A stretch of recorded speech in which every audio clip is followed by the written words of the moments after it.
Hello बच्चों, कैसे हैं आप? क्या हाल चाल आपके? सीएमए इंटर ग्रुप 1 के इस सीरीज में हम लोग financial statement of profit making organisations को कवर करेंगे। अभी प्रॉफिट मेकिंग यानी कि कमर्शियल ऑर्गेनाइजेशन के नाम से भी हमारा इंस्टीट्यूट इसको जानता है।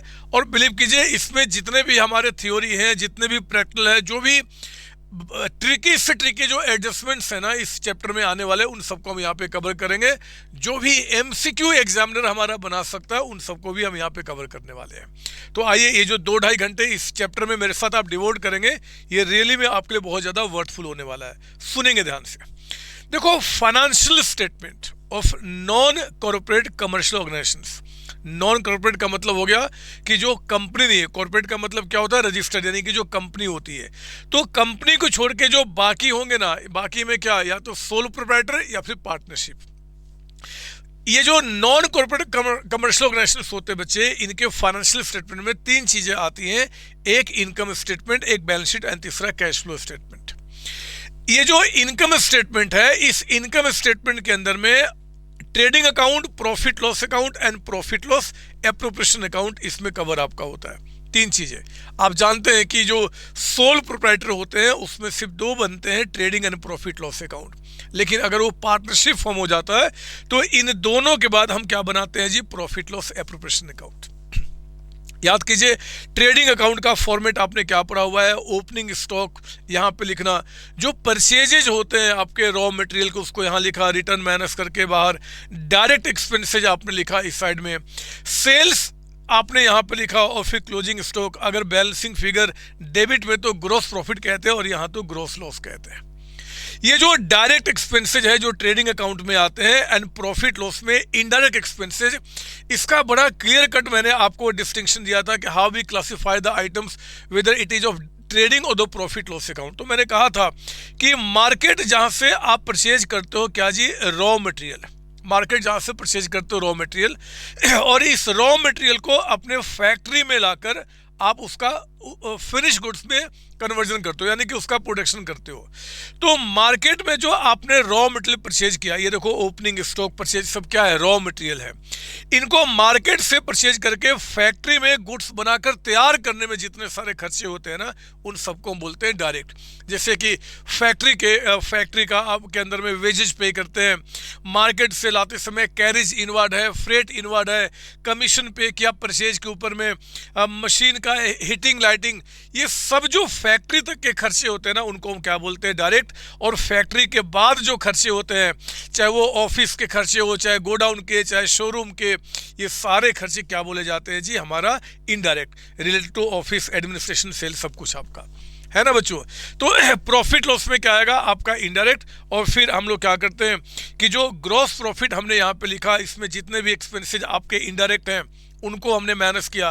कोई अदर इनकम अगर मान लो हमारे पास बिजनेस में होता है, जैसे कि कोई स्क्रैप हमने बेचा है, उससे हमें कोई इनकम हो गया, कोई कमीशन, डिविडेंड, इंटरेस्ट, कुछ भी हमने रिसीव किया, डिस्काउंट रिसीव किया, ये सब हमारे इनकम यहाँ रिकॉर्ड किए जाएंगे। ट्रेडिंग में सिर्फ और सिर्फ जो सेल करते हो ना गुड्स का, वो आपको यहाँ पर रिकॉर्ड होता है। इसकी सिवाय बाकी कोई भी इनकम होगा आपके प्रॉफिट लॉस में आएगा। रेवेन्यू में एक्सपेंस को सारे माइनस करके हम लोग क्या करते हैं? नेट प्रॉफिट निकालते हैं। और हाँ, आप जानते हैं कि कोई एबनॉर्मल नेचर के कोई एक्सपेंस या लॉस होता है, वो भी आपका प्रॉफिट लॉस में जाएगा। इनके बारे में भी डिटेल में मैं आपको रिवीजन कराऊंगा। ट्रेडिंग अकाउंट से ग्रॉस प्रॉफिट निकला, प्रॉफिट लॉस से नेट प्रॉफिट निकला। अगर there is a partnership firm, तो हम लोग क्या करते हैं जी? इसी प्रॉफिट को लेके आते हैं प्रॉफिट लॉस एप्रोप्रिएशन अकाउंट में, और फिर हम पार्टनर्स के बीच में इसका डिस्ट्रीब्यूशन करते हैं। ये पूरा का पूरा जो स्टडी है बच्चे, हम अलग से पार्टनरशिप वाले में देख लेंगे।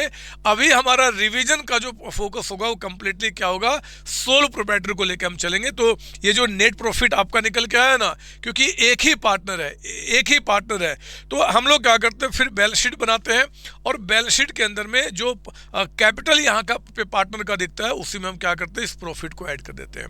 ये ओपनिंग कैपिटल है, साल के बीच में कोई ड्रॉइंग्स किया, एडिशनल कैपिटल किया, प्रॉफिट हुआ तो प्लस, और लॉस हुआ तो हम माइनस करके कैपिटल एंड का यहाँ निकालते हैं। बाकी चीजें तो आप ऑलरेडी जानते हैं। तो इस तरीके से हमारा क्या होगा? बैलेंस शीट यहाँ पे आके टैली कर जाता है। और पूरे चैप्टर में गेम ही एक ही चीज का है, बैलेंस शीट में टैली करने का, जो हम पूरी अच्छी तरीके से आपको सिखाएंगे। एक चीज मैं आपको बता दूं, नोट नंबर 1 जो बहुत इंपॉर्टेंट है आपके लिए, कि बच्चे जनरल जनरल रिजर्व में जो ट्रांसफरिंग होता है ना, प्रॉफिट का एक पार्ट हम जनरल रिजर्व में ट्रांसफर करते हैं। अगर ये सोल प्रोप्राइटर है, सोल प्रोप्राइटर, तो रिजर्व में ट्रांसफर करने की एंट्री हम कहां से करते हैं? प्रॉफिट लॉस अकाउंट से। यहीं पे लिखते हैं टू जनरल रिजर्व आपका, है ना। लेकिन अगर वो पार्टनरशिप फॉर्म में बचे तो जनरल रिजर्व में ट्रांसफर करने की एंट्री कहाँ होती है? प्रॉफिट लॉस एप्रोप्रिएशन अकाउंट से। सर ये आप यहाँ पे क्यों बता दिया आपने? इसलिए बता दिया क्योंकि एग्जाम में अभी एमसीक्यू में आपका आया था कि transfer to general reserve is done from dash account in case of आपका पार्टनरशिप फॉर्म। कहता है कि पार्टनरशिप फॉर्म के केस में जरा बताओ कि किससे करते हैं आपका। तो पार्टनरशिप फॉर्म के केस में आप क्या बोलेंगे? Profit loss appropriation account.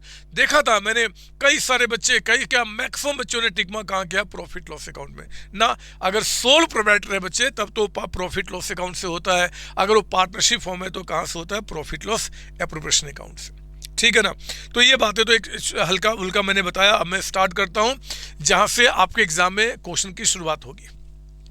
आपके एग्जाम में क्या होगा बच्चे कि जनरली आपके पास एक ट्रायल बैलेंस दिया रहेगा विद कुछ एडजस्टमेंट्स। तो ट्रायल बैलेंस में जो आपके आइटम्स होंगे और जो एडजस्टमेंट्स में जो आइटम्स होंगे, इन दोनों को ध्यान में रखते हुए हमें उनका फाइनल अकाउंट यानी कि trading account, profit loss account और बैलेंस शीट बनाना होगा। एक चीज हमें ध्यान रखना होगा कि बैलेंस शीट के अंदर में आपके जो एसेट्स होते हैं, आपके जो एक्सपेंस होते हैं, इनका हमेशा कौन सा बैलेंस होता है? डेबिट। और हमारे जो कैपिटल होते हैं बच्चे, लायबिलिटी होते हैं, रेवेन्यू होते हैं, उनका कौन सा बैलेंस होता है? क्रेडिट। ठीक है ना। एक और भी बात आपको ध्यान रखना है कि बस ठीक है, अब ज़्यादा ध्यान क्या रखना है, कितना ध्यान रखोगे? तो एसेट्स और एक्सपेंस हमेशा कहाँ दिखेगा? डेबिट में दिखेगा। कैपिटल, लायबिलिटी, रेवेन्यू हमेशा कहाँ दिखेगा? क्रेडिट में। तो कभी कभी क्या होता है ना, जैसे बोल देता है कि रेंट, और रेंट का वो बैलेंस दिखा देता है आपका क्या जी? आपका रेंट दिखा देता है क्रेडिट में। तो बच्चा सोचता है क्या रेंट है, इसको मैं क्या मानूं? आप देखना वो डेबिट में है कि क्रेडिट में है। क्रेडिट में इसका मतलब क्या? वो रेवेन्यू रहा होगा। और अगर डेबिट में है तो हमारा क्या होगा जी? वो एक्सपेंस रहा होगा, है ना। तो ये बहुत इंपॉर्टेंट, इस बात को देखेंगे हम लोग। ठीक है ना। अब आओ जरा, ये जो एडजस्टमेंट्स हमारे एग्जाम में जो आते हैं, क्योंकि ये तो बड़ा सिंपल है जी। अगर वो एसेट्स है, लायबिलिटी है, कैपिटल है, तो हम कहाँ लिखेंगे? बैलेंस शीट में दिखा देंगे। अगर वो एक्सपेंस रेवेन्यू है तो फैक्ट्री तक के जो आपके खर्चे होते हैं वो ट्रेडिंग अकाउंट में, उसके बाद के प्रॉफिट लॉस में। रेवेन्यू में सेल को हम दिखाते हैं ट्रेडिंग अकाउंट में, और कोई और दूसरा रेवेन्यू कहेगा तो प्रॉफिट लॉस अकाउंट में। ये तो बातें हमें समझ में आती है। हमें मेनली एडजस्टमेंट्स को ही रिवाइज करना है, एडजस्टमेंट पे मास्टरी करनी है। तो मैं एक एक एडजस्टमेंट जो आपके एग्जाम में आ सकते हैं, सिंपल से लेके टफ तक, उन सबको मैं यहाँ पे कवर करूंगा। ठीक है ना। तो आइए स्टार्ट करते हैं, सुनेंगे ध्यान से। ट्रीटमेंट ऑफ एडजस्टमेंट में रिवीजन कॉन्सेप्ट नंबर 1 कहता है कि मान लो सपोज दैट रेंट आपका यहाँ पे डेबिट में 6, रेंट डेबिट का मतलब कि एक्सपेंस हमारा है, तो रेंट आपका डेबिट में कहता है कि 60,000 और नीचे कहता है कि प्रीपेड रेंट 5,000। इसका मतलब बताइए क्या है जी? कि जो 60,000 का हमने करंट ईयर में रेंट पे किया है, उसमें 5,000 अगले साल का है, नेक्स्ट ईयर का। तो मेरे बच्चे जो नेक्स्ट ईयर के लिए हम पे करते हैं वो इस बार का एक्सपेंस नहीं होता, वो हम एसेट मानते हैं, क्योंकि जब हम उसका बेनिफिट ले लेते हैं तब उसको एक्सपेंस मानते हैं। तो हम क्या करेंगे कि जब हम प्रॉफिट लॉस अकाउंट बनाएंगे, क्योंकि rent is the item of profit loss account, तो रेंट हम क्या करेंगे? यहाँ पे आप दिखाएंगे प्रॉफिट लॉस अकाउंट में, है ना। और इसमें से जो प्रीपेड रेंट है उस 5,000 को माइनस करके हम बाहर कितना दिखाएंगे? 55। मतलब कि हमारा जो एक्सपेंस है वो हमने कितना रिकॉर्ड किया? 55,000 का अमाउंट। और इसके बाद जो प्रीपेड रेंट है, क्योंकि इसका बेनिफिट हमें अगले साल मिलेगा, ये हमारा एसेट है, और उस एसेट को हम कहाँ दिखाते हैं? बैलेंस शीट के अंदर में। यही काम करते हैं, बोलो हाँ ये सर। तो ये हमारा क्या हुआ जी? रिवीजन हो गया कॉन्सेप्ट नंबर 1, जो कि प्रीपेड रेंट, या इसको हम अनएक्सपायर्ड एक्सपेंस भी कहते हैं। अनएक्सपायर्ड वो अमाउंट जो अभी तक एक्सपायर्ड नहीं हुआ, मतलब कि जिसका अभी तक हमने बेनिफिट नहीं लिया, तो हमारा एक्सपेंस नहीं, हमारा एसेट माना जाएगा। ठीक है। अगर मान लो क्वेश्चन में आपका क्या जी? सैलरी आपका कहता है कि 80,000 है ना, और फिर कहता है कि आउटस्टैंडिंग भी है 12,000 एंड में आपको यहाँ पे। तो मेरे बच्चे ये अमाउंट क्या है जी? इसका मतलब है कि ये जो वो अमाउंट है वो हमने सैलरी जो करंट ईयर में पे किया है, वो कितना पे किया? 80,000, और 12,000 अभी पे करना बकाया है। अकाउंट्स में हम जो भी अकाउंटिंग करते हैं, we make entries on the basis of accrual. Accrual मतलब ड्यू बेसिस पे। तो करंट ईयर में जितना हमने पे कर दिया या जितना पे करना बकाया है, टोटल अमाउंट हमारा एक्सपेंस होगा, क्योंकि इन दोनों का हम बेनिफिट करंट ईयर में ले चुके हैं। तो आप अपने प्रॉफिट लॉस को बनाते समय जितना आपने पे किया वो लिखिए, जितना भी पे करना बकाया वो लिखिए, और कहो कि सैलरी जो टोटल हमारा एक्सपेंस है करंट ईयर का वो 92 है। 92,000 में हम लोग जो पे कर चुके वो तो हमारे कैश में से माइनस हो चुका होगा। 12,000 अभी और पे करना है बच्चे, और अगर पे करना है तो दैट बिकम्स योर लायबिलिटी। हम बैलेंस शीट के लायबिलिटी साइड में दिखाते हैं। होप जितने सारे बच्चे हैं, चाहे मेरे स्टूडेंट्स आप हैं मेरे रेगुलर कोर्स के, या फिर किसी और फैकल्टी से पढ़े या सेल्फ स्टडी किए हैं, अब इन कॉन्सेप्ट को आपको ऑलरेडी पता होगा, जब उसको रिवाइज करा रहा हूँ बच्चे, है ना। तो ये मैंने आपको बता दिया। आगे बढ़ते हैं। थर्ड कॉन्सेप्ट आपका रिलेटेड टू एक्रूड इनकम, या कह दे आउटस्टैंडिंग इनकम। इनकम बच्चे एक्रूड है। इनकम एक्रूड का मतलब कि हम लोगों ने करंट ईयर में इनकम कमा तो लिया, इनकम हमारा हो गया है, बट अभी तक पैसा रिसीव नहीं किया, हमें रिसीव करना है। जैसे कहता है कि इंटरेस्ट ऑन इन्वेस्टमेंट देखो 35,000, क्रेडिट में क्रेडिट मतलब हमारा इनकम रहा होगा। तो इंटरेस्ट ऑन इन्वेस्टमेंट इनकम हमारा कितना है 35,000, और नीचे कहता है कि interest due but not receive आपका 4,000। फिर बच्चे ये इंटरेस्ट कौन सा है जी, जो हम रिसीव कर चुके हैं, जो पैसा हमें आ चुका होगा, और ये वो अमाउंट है जो हमने करंट ईयर में अर्न तो कर लिया लेकिन अभी तक रिसीव नहीं किया। कोई बात नहीं, जब हम प्रॉफिट लॉस बनाते हैं एक्रूअल बेसिस पे, तो जितना हम रिसीव कर चुके हैं और जितना हमें रिसीव करना है, टोटल हमारा करंट ईयर का इनकम होता है। तो करंट ईयर का इनकम हम कितना दिखाएंगे, पूरे आप 39,000, पूरे 39,000। और इस 39,000 में ये तो हम रिसीव कर चुके हैं, जो रिसीव कर चुके हैं वो हमारे पास कैश आ चुका होगा, और अगर आ चुका होगा तो बैलेंस शीट में जो कैश दिख रहा होगा उसमें ऑलरेडी मिला हुआ है, हमें उसका कुछ नहीं करना। लेकिन जो एक्रूड है, जो अभी और रिसीव करना है, रिसीव करना बच्चे, मेरे पास राइट है टू रिसीव दैट मनी। जब मेरे पास राइट आएगा तो मैं क्या करूंगा, उसको एसेट के रूप में दिखाऊंगा, है ना। क्योंकि जब राइट आपके पास आता है तो आपका एसेट बनता है, ऑब्लिगेशन आता है तो लायबिलिटी बनता है। क्लियर ना, बोलो हाँ। ये सर, तो मैंने आपको ये भी बता दिया। अगला रिवीजन आपका है adjustment related to advance income. Advance में कोई इनकम करंट ईयर में हमने रिसीव कर लिया। आप जानते हैं कि अगर मैं आपसे एडवांस में फीस अगर ले लूंगा ना करंट ईयर में, तो करंट ईयर का मेरा वो इनकम नहीं बोला जाएगा। जब तक मैं आपको पढ़ा ना दूं, जब तक मैं अपनी सर्विसेज आपको ना दे दूं, तब तक वो मेरा इनकम नहीं बचे। वो मेरे लिए लायबिलिटी होता है, मेरे लिए ऑब्लिगेशन होता है कि मुझे उस पैसे के बदले में आपको पढ़ाना है ना। तो कहता है आपका यहाँ पे फोर्थ में कि देखो कमीशन, मान लो हमने 50,000 का अमाउंट हमने करंट ईयर में रिसीव किया है, यानी कि कमीशन के नाम पे हमारे पास कैश कितना आया होगा 50,000। कहता है कि एडवांस कमीशन 7,000 है एंड में, यानी कि जो 50,000 का हमने करंट ईयर में टोटल कमीशन रिसीव किया है, इसमें 7,000 एडवांस है, वो मेरा करंट ईयर का इनकम नहीं है। तो मैं क्या करूंगा, जब प्रॉफिट लॉस बनाऊंगा ना, तो 50,000 में 7 को माइनस करके बोलूंगा कि करंट ईयर का हमारा इनकम कितना है जी, तो 43,000। करंट ईयर का इनकम हमारा कितना होगा 43। और जो 7,000 करंट ईयर में आ तो गया है लेकिन अभी तक हमने कमाया नहीं, तो वो मेरे ऊपर में एक ऑब्लिगेशन क्रिएट करेगा, लायबिलिटी बनेगा, क्योंकि उसके बदले में मुझे अभी आपके लिए काम करना है, मुझे आपको पढ़ाना है। और इस लायबिलिटी को हम बैलेंस शीट में यहाँ पर दिखाते हैं, लायबिलिटी साइड में, है ना बच्चे। यही काम करते हैं ना ये तो काम खत्म हो गया, कोई दिक्कत नहीं है। आप ये सब कुछ पढ़ चुके हो, सारी बातें रिकॉल हो रही है। लेकिन एक बात बताऊं, मैं आपको 5वां कॉन्सेप्ट पे बिल्कुल इस बार आगाह करना चाहता हूं। ये वो कॉन्सेप्ट है बच्चे जो एग्जाम में मुझे लगता है कि इस बार एग्जाम में क्वेश्चन जो बनेगा उसमें इसके एडजस्टमेंट्स को ऐड करेगा। और पता है क्या, वो कहता है कि जो अभी अभी हमने ऊपर के 4 एग्जाम्पल में outstanding expense, prepaid expense, advance income, accrued income जो हमने देखा ना पीछे, जो अभी एडजस्टमेंट्स में हुआ करते थे, अगर वो ट्रायल बैलेंस के अंदर ही हो जाए, मतलब कि हमारे पास एग्जाम में कुछ ऐसा ट्रायल बैलेंस दिखे, रेंट दिखा बट प्रीपेड रेंट भी दिखा, हमें सैलरी दिख रहा आपको ना, मैं इधर खड़ा हो जाऊं, यहाँ पे देखो आपका सैलरी दिखा, फिर आउटस्टैंडिंग सैलरी दिखा, कमीशन भी दिखा, एडवांस कमीशन भी दिखा, इंटरेस्ट ऑन इन्वेस्टमेंट भी दिखा, एक्रूड इंटरेस्ट भी दिखा। मेरे प्यारे बच्चों, ये जब एक्रूड, ये एडवांस, ये आउटस्टैंडिंग, ये प्रीपेड जब आपको ट्रायल बैलेंस के अंदर दिखते हैं ना, तो इसका मतलब कि ये ऑलरेडी रिस्पेक्टिव एक्सपेंस या जो रेवेन्यू से जुड़े हुए हैं उसमें ऑलरेडी प्लस माइनस हो चुके हैं, ऑलरेडी हो चुके हैं, हमें दोबारा उनको प्लस माइनस नहीं करना। मतलब कि हमने क्या किया होगा, जैसे ये आपका सैलरी है ना, यहाँ पे ये सैलरी आपका 92,000 और आउटस्टैंडिंग, तो आउटस्टैंडिंग यहाँ पे आने का मतलब पता है क्या होगा, हमने ऑलरेडी एंट्री पास कर दिया होगा साल के बीच में, सैलरी अकाउंट डेबिटेड टू आपका आउटस्टैंडिंग सैलरी अकाउंट, ये कर दिया होगा बच्चे। और ये करने का मतलब कि ऑलरेडी सैलरी के अंदर में ये अमाउंट आपका ऐड हो चुका होगा, तभी आउटस्टैंडिंग आपको ट्रायल बैलेंस में दिख रहा है। तो मैं सिर्फ ये आपको बताना चाहता हूँ, ये रिकॉल कराना चाहता हूँ कि अगर ये चार जो नाम आपको दिख रहे हैं, एक्रूड, आउटस्टैंडिंग, प्रीपेड, एडवांस, ये नाम अगर ट्रायल बैलेंस के अंदर है तो आप ये समझ लेना कि रिस्पेक्टिव जो एक्सपेंस या रेवेन्यू है ना, उसमें वो ऑलरेडी प्लस माइनस हो चुके हैं। अगर प्लस होने वाले थे तो प्लस हो चुके हैं, माइनस होने वाले थे तो माइनस हो चुके हैं, हमें दोबारा उनको प्लस माइनस नहीं करना। अब हम क्या करेंगे, तो while preparing profit loss and balance sheet, जिसको आप एक्सपेंस बोलोगे, आप अपने प्रॉफिट लॉस के एक्सपेंस में दिखा देना।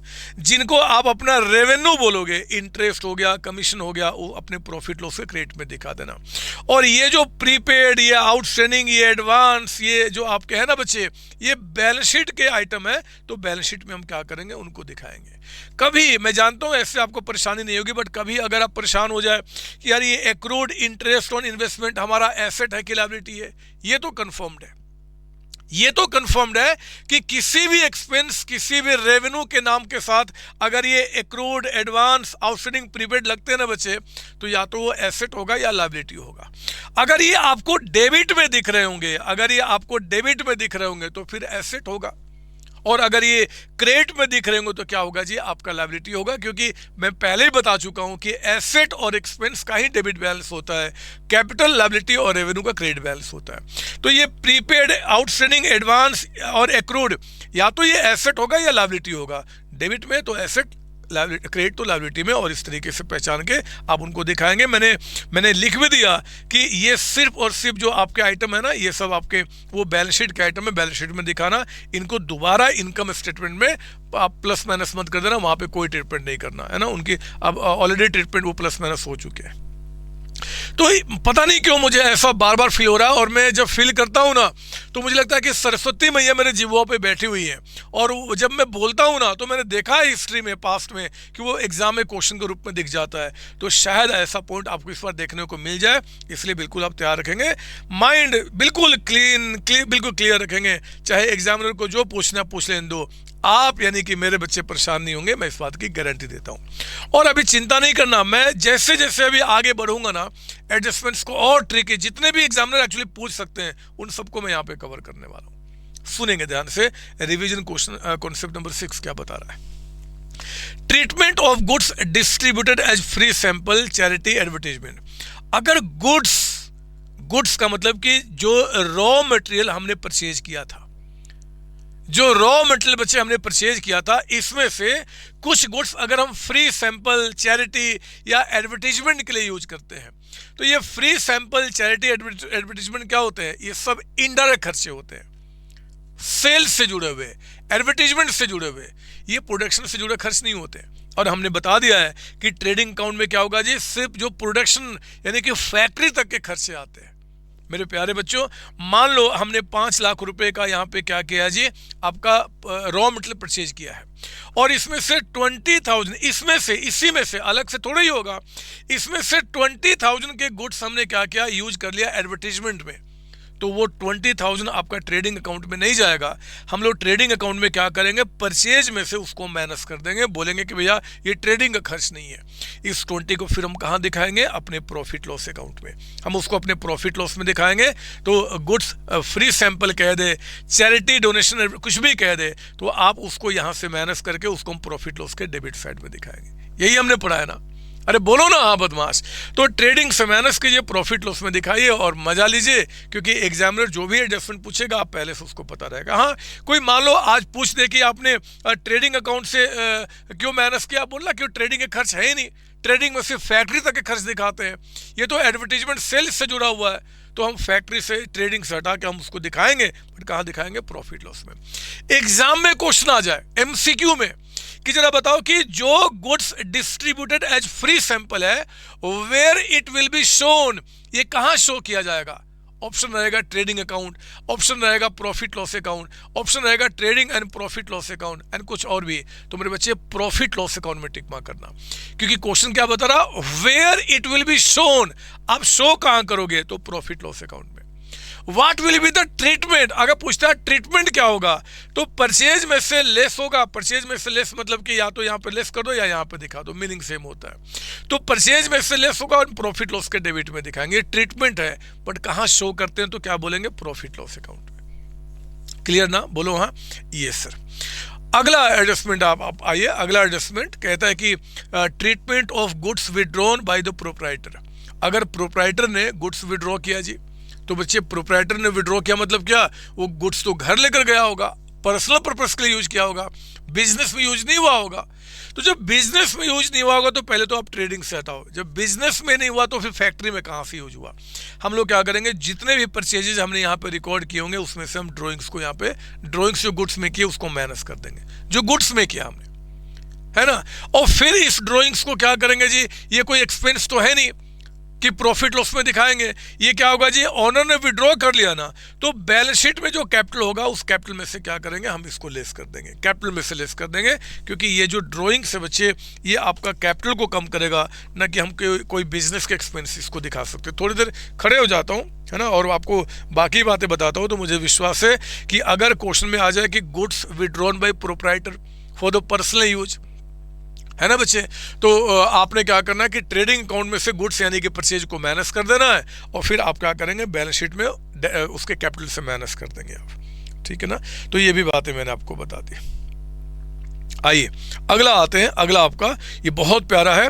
एक तो आपका treatment of abnormal loss of goods. मेरे प्यारे बच्चों, आप याद रखना, मैंने कई बार आपको पढ़ाया है, मैं एक बार और बता दूं, खासकर वो बच्चे जो सेल्फ स्टडी कर रहे हैं, कि जो एबनॉर्मल लॉसेज होते हैं ना, एबनॉर्मल लॉसेज का मतलब होता है वो लॉस जो हम नहीं चाहते बट बिजनेस में हो जाता है। जैसे कि फायर, थेफ्ट से हुआ लॉस आपका, हम इसको बोलते हैं एबनॉर्मल लॉस। तो याद रखना, एबनॉर्मल लॉसेज जो होते हैं ना, they are always shown in the profit loss account only, profit loss account. ये हमेशा कहाँ दिखाते हैं, प्रॉफिट लॉस में। ट्रेडिंग अकाउंट में कोई भी एबनॉर्मल नेचर का खर्च नहीं आता, ना तो आपका एबनॉर्मल नेचर का कोई एक्सपेंस आएगा, नहीं एबनॉर्मल नेचर का कोई लॉस आएगा। जितने भी एबनॉर्मल नेचर के होते हैं ना, सब कहाँ जाते हैं, प्रॉफिट लॉस अकाउंट में। पढ़ा है ना आपने। तो अब देखो यहाँ पे क्वेश्चन क्या बता रहा है कि परचेज मान लो हमने 3 लाख रुपीज का किया, है ना, तो हमने पहले परचेज यहाँ पे 3 लाख रुपीज लिख दिया आपका। इसमें से कहता है कि गुड्स कॉस्टिंग 15,000, जिन गुड्स की कॉस्ट आपका 15,000 है और सेलिंग वैल्यू कहता है कि 18,000 है, वे लॉस ड्यू टू फायर। देखो हमने पढ़ा हुआ है कि गुड्स बिक गया तो हम बेचने की एंट्री यहाँ पे बाई सेल्स हम क्या करते हैं जी, सेलिंग प्राइस पे करते हैं। लेकिन गुड्स बिकने के सिवाय बच्चे किसी भी रीजन से गुड्स अगर आपके बिजनेस से बाहर जाता है, लॉस्ट हो जाता है, ऑनर लेके चला गया, चाहे कुछ भी हो गया, और जब तक क्वेश्चन में कुछ ना बताए कि किस अमाउंट से हमें ट्रीटमेंट करना है, तो हमेशा ट्रीटमेंट हम क्या करते हैं, उसके कॉस्ट से करते हैं। अगर कुछ वो बोलेगा तो क्वेश्चन के हम इंस्ट्रक्शन को फॉलो करेंगे, नहीं बोलेगा तो हमेशा क्या होगा, ट्रीटमेंट हमेशा कॉस्ट से होगा, क्योंकि जो ये परचेज है ना, purchase price, this is the cost price. तो 3 लाख में से जरा बताओ, जो goods loss due to fire है उनकी कॉस्ट कितनी है, तो कॉस्ट कहता है कि 15,000। आप वो 15 यहाँ से हटा देना, कहना कि ये ट्रेडिंग का खर्च नहीं है, ट्रेडिंग में नॉर्मल खर्चे आते हैं, कोई एबनॉर्मल खर्चे क्या होगा, नहीं आएगा। और लॉजिक भी है कि जो गुड्स 15,000 का आग लगने से, चोरी होने से लॉस्ट हो गया बच्चे, वो कहाँ, फैक्ट्री में प्रोडक्शन तक यूज किया हमने। जो प्रोडक्शन तक यूज होता है ना, वही आपका खर्च ट्रेडिंग में दिखा सकते हो, तो हम उसको क्या करेंगे, यहाँ से माइनस करेंगे। और इस 15 को हम कहाँ दिखेंगे, प्रॉफिट लॉस अकाउंट पे। देखो हम प्रॉफिट लॉस में दिखा रहे हैं 15,000। तो अगर मान लो क्वेश्चन में आपका पॉइंट नंबर 2 ना होता, तो हमने क्या करना है कि ट्रेडिंग से 15,000 को माइनस करके हम प्रॉफिट लॉस में दिखा देंगे। हाँ, मैं एक चीज बता दूं, आप में से कई सारे बच्चे ये जो एबनॉर्मल लॉस माइनस करना, हो सकता है कि उसको क्रेडिट साइड लिखते होंगे, सेम मीनिंग है, कुछ भी कर सकते हो, दोनों ठीक है, पूरे मार्क्स मिलेंगे। या तो आप यहीं पे माइनस करो या दूसरे साइड लिख दो, तो भी कोई दिक्कत नहीं है, लेकिन अल्टीमेटली फिर उसको हम कहाँ लेकर आएंगे, अपने प्रॉफिट लॉस के डेबिट में, क्योंकि लॉस आपका यहाँ पे दिखेगा। ठीक है ना बच्चे, तो हम ये यहाँ पे लिखते हैं। लेकिन अगर एग्जाम में इसके साथ पॉइंट नंबर 2 भी आ जाए, कहते हैं कि insurance claim admitted 12,000, insurance claim कहता है कि 12,000 एडमिट हुआ है, मतलब कि जो 15,000 के गुड्स आपके लॉस्ट हुए थे ना, यहाँ जो 15,000 के गुड्स आपके लॉस्ट हुए थे, तो जब गुड्स लॉस्ट हुआ हम इंश्योरेंस कंपनी के पास बोले कि कुछ हमें दे दो ना, तो इंश्योरेंस कंपनी ने कहा कि हम आपको 12,000 इसमें से दे देंगे। तो मेरे बच्चे उस केस में हम क्या करेंगे जी, ट्रेडिंग से तो पूरा 15 ही निकलेगा, इसमें तो कोई डाउट ही नहीं है। जब हम प्रॉफिट लॉस में आएंगे तो आउट ऑफ 15 इंश्योरेंस कंपनी हमें कितना देने की बात कर रही है, 12,000। तो आप बोलना कि 15 में 12 तो हमें मिल ही जाएगा ना, तो लॉस अल्टीमेटली कितना, 3,000, जो कि हम यहाँ पे दिखाएंगे, 3,000 दिखाएंगे। और जो इंश्योरेंस क्लेम हमें मिलेगा बच्चे, क्योंकि अभी लेना है, हमारे पास एक राइट आ रहा है, तो बैलेंस शीट में क्या करेंगे, हम एसेट के रूप में उसको दिखाएंगे, क्योंकि हमें लेना है। अक्सर मैंने देखा है कि ऐसे हम लोगों ने रेगुलर क्लास में तो कवर किया, बट कई सारे बच्चों के डाउट उठ जाते हैं कि सर एक बात बताओ कि अगर ये लिखा रहता है इंश्योरेंस क्लेम रिसीव्ड, मिल गया 12,000, तो हम क्या करते? तो बच्चों अगर इंश्योरेंस क्लेम रिसीव्ड हो चुका है तो फिर ये लाइन दोनों में से कोई भी आपका एडजस्टमेंट हो ही नहीं सकता। इंश्योरेंस क्लेम रिसीव का मतलब कि जो गुड्स लॉस्ट हुए होंगे उसमें से हमने क्लेम मांगा होगा, क्लेम रिसीव हो चुका होगा, वो सब पूरे साल के बीच में ही हो गया होगा। तो जितना पैसा रिसीव हुआ होगा वो ऑलरेडी आपने क्या किया होगा जी, वो क्या बोलते हैं, आपका कैश में ऐड हो चुका होगा। फिर पता है क्या होगा, फिर उस केस में अगर ये घटनाएं साल के बीच में घटित हो चुकी हैं तो पता फिर कैसे होता है, मैं दिखाता हूँ।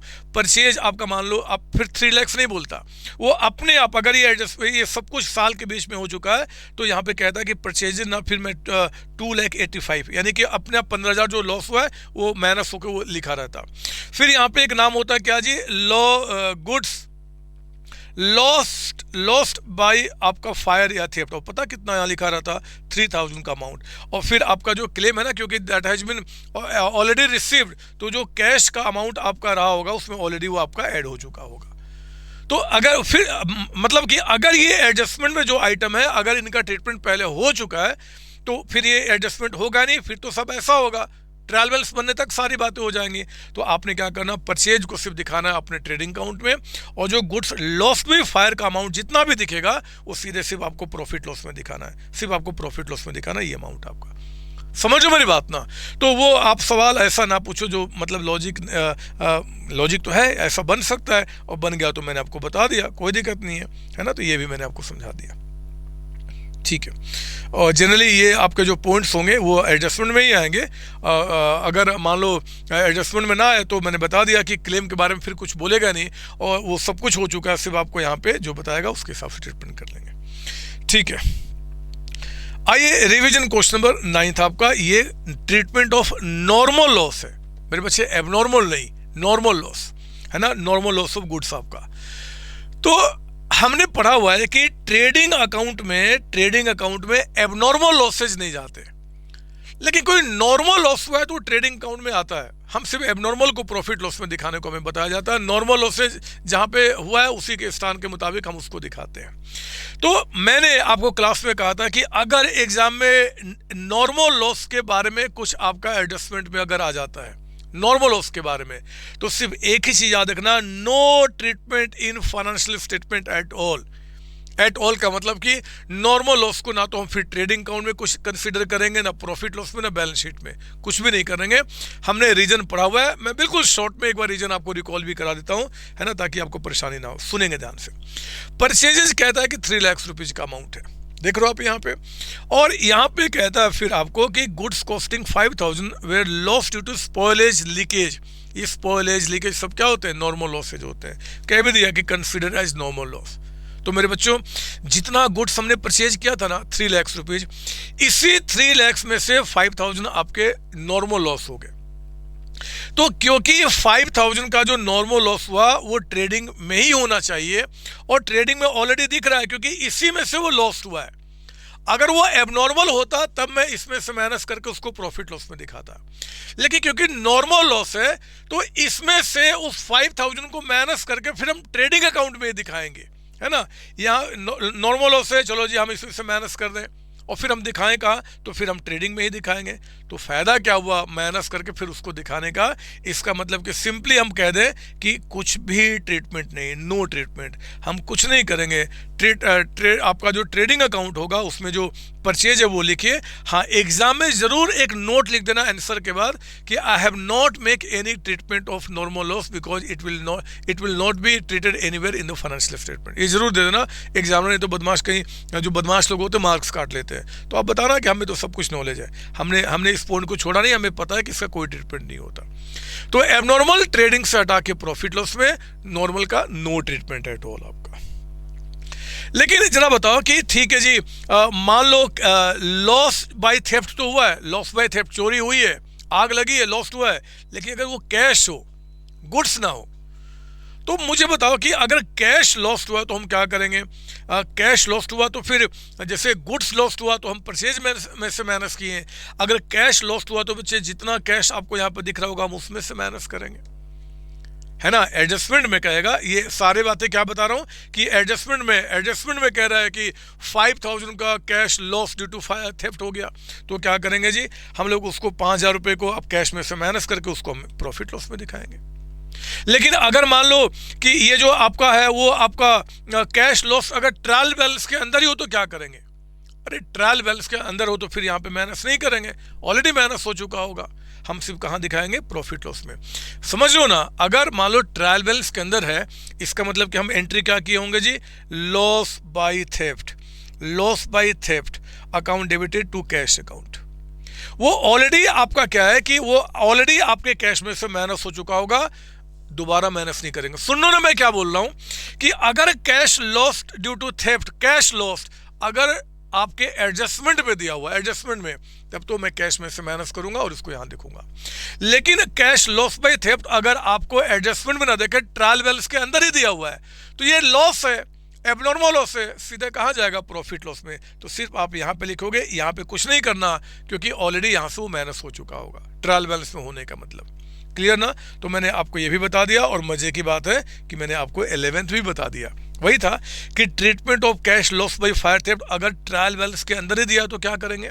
मैंने बोल दिया, it will be shown only in the profit loss account, no adjustment required in the cash balance shown in the balance sheet. कोई पूछ दे ऐसा क्यों, तो आप क्या बताओगे? हमारे संतोष सर ने बोला है कि ये ऑलरेडी कैश में से आपका माइनस हो चुका होगा while passing the entry for cash loss by theft, तो फिर हम दोबारा क्यों उसमें से माइनस करेंगे? कोई डाउट इसमें? नहीं सर। और ये भी हो गया वो पॉइंट कि अगर एबनॉर्मल लॉस ऑफ गुड्स जो आपके हैं, है ना, अगर ये सब अगर ट्रायल बैलेंस के अंदर हो, एबनॉर्मल लॉस ऑफ गुड्स हो जाए, एडवर्टीजमेंट के लिए गुड्स यूज हो, अगर ट्रायल बैलेंस के अंदर है तो सीधे कहाँ दिखाएंगे जी? हम प्रॉफिट लॉस अकाउंट में। वो परचेज में से हम दोबारा माइनस नहीं करेंगे, मतलब ट्रेडिंग अकाउंट में उसका कोई एडजस्टमेंट नहीं होगा, सिर्फ प्रॉफिट लॉस में। अरे ट्रायल बैलेंस में होने का मतलब कि एंट्री तो पास हो चुकी है ना, और अगर हम उसका एंट्री कर चुके हैं तो जिस रिस्पेक्टिव अकाउंट का से जुड़ा हुआ है उसमें ऑलरेडी हम प्लस माइनस कर चुके हैं, तो हम दोबारा क्यों करेंगे? अच्छा, एक सवाल अक्सर मैंने देखा हुआ है कि मतलब मैं आपको ये नहीं बोलता कि आप गलत दिमाग में आता है, बट मैं एक सवाल आपके दिमाग में क्लियर करूं, खासकर जो बच्चे सेल्फ स्टडी करते हैं उनको ज़्यादा परेशानी होती है, तो सुनिए ध्यान से। ये एक डेबिट और क्रेडिट लिखना नहीं है, ये ट्रायल बैलेंस बना रहा हूँ, और ट्रायल बैलेंस में मान लो मैं लिख रहा हूँ यहाँ पे क्या जी? सेल्स मान लो यहाँ पे 5 लाख रुपये का अमाउंट है, और मैं यहाँ पे लिखता हूँ सेल्स रिटर्न आपका, ये मान लो आपका 40,000 का अमाउंट है, ठीक है ना। अब अक्सर मैंने देखा हुआ है कि आप में से कई सारे बच्चे डाउट सेशन टाइम में मुझे बोलते हैं कि सर जब सेल्स और सेल्स रिटर्न दोनों ट्रायल बैलेंस के अंदर है, तो फिर जब हम ट्रेडिंग अकाउंट बनाते हैं तो उस ट्रेडिंग अकाउंट में सेल्स यहाँ पे लिख के मैं दोबारा यहाँ पे सेल्स रिटर्न क्यों माइनस करते हैं सर? सेम परचेज और परचेज रिटर्न के साथ। तो मैं बोलता हूँ कि अरे नादान बच्चों, पहले बोलने के पहले सोचो ना कि आप क्या बोलना चाहते हो। जब ये दोनों ट्रायल बैलेंस में है तो सेल्स का जरा बताओ, सेल अगर किया होगा तो हमने एंट्री क्या किया होगा? मान लो क्रेडिट पे तो हमने कहा होगा debtors account debited and to sales account, है ना। मान लो क्रेडिट पे तो 5 लाख की ये एंट्री किया होगा। जब आपने सेल्स रिटर्न किया होगा तो आपने एंट्री क्या किया होगा? सेल्स रिटर्न में आपने एंट्री किया होगा sales return account debited and to debtors account, ये आपने एंट्री पास किया होगा। जब सेल्स रिटर्न हुआ तो हम सेल्स अकाउंट में उसको एडजस्ट ही नहीं किए। सेल्स रिटर्न अकाउंट ओपन होने का मतलब है कि जितना पूरे साल में रिटर्न हुआ है ना, हम उसको एक सेपरेट अकाउंट में इकट्ठा कर रहे हैं। तो लास्ट में हम ट्रेडिंग अकाउंट को बनाते समय नेट सेल्स को निकालने के लिए टोटल सेल्स में रिटर्न को माइनस करेंगे, तभी तो निकलेगा। आप बोलते हो कि सर ये भी तो दोनों ट्रायल बैलेंस में, लॉजिक समझो ना। इस अकाउंट का लॉजिक अलग है, इसका और बाकी का लॉजिक अलग है। तो बिल्कुल दिमाग में शांत करके स्वभाव के साथ, शांत स्वभाव के साथ दोनों समझेंगे। वहाँ पे अलग कॉन्सेप्ट, वहाँ पे जब मान लो हमने सैलरी आउटस्टैंडिंग है तो वहाँ पे हम सैलरी अकाउंट से ही प्लस माइनस करते हैं, salary to outstanding salary account, तब वो आउटस्टैंडिंग आपका ट्रायल बैलेंस में आ जाता है और सैलरी में ऑलरेडी प्लस माइनस हो चुका है। बट यहाँ तो एक नाम यूज ही नहीं हो रहा, नाम ही दोनों आपके अकाउंट अलग अलग हो रहे हैं। तो नेट को निकालने के लिए हम उसको नेट करेंगे ना, जो हमें ऑलरेडी पता है। तो ऐसे काम होता है। ठीक है, तो मैंने आपको ये भी बता दिया। अब आज जरा एक 13th नंबर, और यहाँ पे हम कुछ और अच्छी बातें करते हैं। Adjustment related to closing stock. आप जानते हैं बच्चे कि क्लोजिंग स्टॉक अगर आपके पास एडजस्टमेंट में दिया रहेगा, एडजस्टमेंट में, तो हम क्या करेंगे जी, क्लोजिंग स्टॉक को हम ट्रेडिंग अकाउंट के क्रेडिट साइड में लिखते हैं और फिर उसको बैलेंस शीट के एसेट साइड में। क्या मैंने समझाया था? इसका लॉजिक क्या है कि जितना गुड्स हम लोगों ने परचेज किया है, जितना गुड्स हम लोगों ने परचेज किया है, उनमें से जो गुड्स बच गए, मान लो 10,000 का, तो जो गुड्स बच गया ना, वो अभी फैक्ट्री तक यूज नहीं हुआ, तो उस 10 को हम क्या करेंगे, इसमें से माइनस करेंगे। या तो परचेज में से माइनस करो या दूसरे साइड लिख दो, मीनिंग से मैं बता चुका हूँ। तो अक्सर हम लोग क्या करते हैं, क्लोजिंग स्टॉक हमें यहाँ पे लिखना सिखाया, इसलिए हम यहाँ पे दिखाते हैं। मेनली ये यहाँ से माइनस हो रहा है, और जो स्टॉक बच गया वो अगले साल यूज होगा, वो मेरा इस साल का एसेट है, इसलिए उसको बैलेंस शीट में दिखाते हैं। यही है ना, बोलो हाँ, ये सर। तो अगर आपका क्लोजिंग स्टॉक आपके पास एडजस्टमेंट में होगा तो हम क्या करेंगे जी, ट्रेडिंग के क्रेडिट में और बैलेंस शीट के आपका एसेट साइड में। लेकिन मेरे बच्चे, अगर ये आपके ट्रायल बैलेंस के अंदर ही हो जाए, है ना, क्लोजिंग स्टॉक अगर ट्रायल बैलेंस के अंदर ही हो जाए, तो फिर क्या करेंगे, फिर हम ट्रेडिंग अकाउंट में नहीं दिखाते। याद है मैंने क्या बताया था कि जब भी आपके पास ट्रायल बैलेंस के अंदर होगा तो कुछ ऐसा दिया रहेगा, वो कहेगा कि परचेजेज। मैं आपको समझाया भी जा रहा हूँ ताकि आपको बातें रिकॉल भी हो जाए। और यहाँ पे आपका ट्रायल बैलेंस में क्या दिया रहेगा जी, स्टॉक आपका। मान लो हमने 5 लाख रुपीज़ का परचेज किया था, 5 लाख का परचेज, और इसमें से हमारे पास स्टॉक एंड में मान लो 40,000 का बच गया, 40,000 का बच गया, जो मतलब अभी यूज नहीं हुआ है। तो बच्चे ये ट्रायल बैलेंस में होने का मतलब क्या, इसमें से ऑलरेडी 40 को माइनस करके ये कहेगा कि परचेज जो हमारा है ना वो 460 है। और याद कीजिए यहाँ ब्रैकेट में क्या बोलेगा फिर, वो एडजस्टेड बोल देता है, एडजस्टेड वो, है ना। तो एडजस्टेड बोले चाहे ना बोले, अगर क्लोजिंग स्टॉक आपको ट्रायल बैलेंस के अंदर दिख रहा है तो क्लोजिंग स्टॉक ऑलरेडी परचेज में से माइनस करके दिखा रहा है, मतलब ये वो गुड्स है जो हमने करंट ईयर में फैक्ट्री में यूज किया है। तो आपने क्या करना होता है कि जो परचेज है ये 460 सिर्फ वो लिखेंगे। अब ये स्टॉक जो आपका ट्रायल बैलेंस के अंदर है, दोबारा हम यहाँ से माइनस करने के लिए हम यहाँ पे नहीं लिखेंगे, सीधे स्टॉक कहाँ जाएगा, बैलेंस शीट में। बोलो ना हाँ। तो अगर क्लोजिंग स्टॉक ट्रायल बैलेंस के अंदर है सिर्फ बैलेंस शीट में, अगर क्लोजिंग स्टॉक आपका एडजस्टमेंट में दिया हुआ है तो यहाँ पे आपका ये एमसीक्यू में कई बार पूछ चुका है कि closing stock if shown in the trial balance what will be the treatment in the financial statement. और 4 ऑप्शन होगा, तो कहाँ ट्रिक मार करेंगे, it will be shown only to the asset side of the balance sheet, है ना, और बात खत्म हो गई हमारी। तो दिस वे मैंने आपको ये भी करा दिया। मैं हैरान हूँ, ये जो एडजस्टमेंट्स मैं आपको करा रहा हूँ, इसको करने में आपने कई बरस मेरे साथ लगाए थे। मुझे लगता है कि हम लोगों ने कम से कम बहुत सारे, हमने 6-7 क्लासेज इसमें पूरे इस चैप्टर में मास्टरी करने के लिए स्पेंड किए थे अपने रेगुलर क्लास के अंदर में। और देखो क्या मस्त आप उसको अच्छी तरीके से आप यहाँ पे मेरे साथ रिवाइज करते जा रहे हैं। चलिए मैं अगले कॉन्सेप्ट पे आता हूँ, 14th goods Saint on approval basis. समझिए मेरे साथ। देखो ट्रायल बैलेंस 31 मार्च 2027 का आपको दिया हुआ है, और इसमें 3 नाम है, परचेजेज, सेल्स एंड आपका डेटर्स। और मैंने 3 यहाँ पे आपको एडजस्टमेंट्स दिए हैं। क्योंकि मैं आपको goods Saint on approval basis का रिवीजन करा रहा हूँ, मैं थोड़ा सा पहले आपको रिकॉल करा दूँ कि हम लोगों ने इसमें क्या पढ़ा हुआ है, उसके बाद हम इसको देखेंगे। तो याद कीजिए, जब भी मैं यहाँ पे आपको दिखाऊँ, मान लो ये हमारा करंट ईयर है जो 1 अप्रैल 2026 से लेकर 31 मार्च 2027 का आपका ईयर है। और मान लीजिए यहाँ पे कहीं हमने क्या किया कि कुछ खास कस्टमर को, जिनको हम बहुत अच्छी तरीके से जानते थे, उनको हमने क्या किया जी, गुड्स सोल्ड किया on approval basis. Approval basis का मतलब होता है कि गुड्स मैं उस कस्टमर को यहाँ पे दे दूंगा और उस कस्टमर को बोलूंगा कि आप गुड्स लेकर जाओ और एक सर्टेन पीरियड के अंदर में आप चाहो तो मुझे वापस कर सकते हो। उसको बोलते हैं goods sold on approval basis. तो मेरे बच्चे, आज जिस दिन हमने गुड्स बेचा ना, उस दिन हमारे पास अप्रूवल नहीं आया, लेकिन क्योंकि हम श्योर होते हैं कि गुड्स वो लेगा ही लेगा, तो हम लोग यहाँ पे एक एंट्री पास कर देते हैं। इवन दो अभी तक सेल हुआ नहीं है, वो एंट्री क्या होता है जी, डेटर अकाउंट डेबिटेड, क्योंकि पैसा तो अभी दिया नहीं होगा।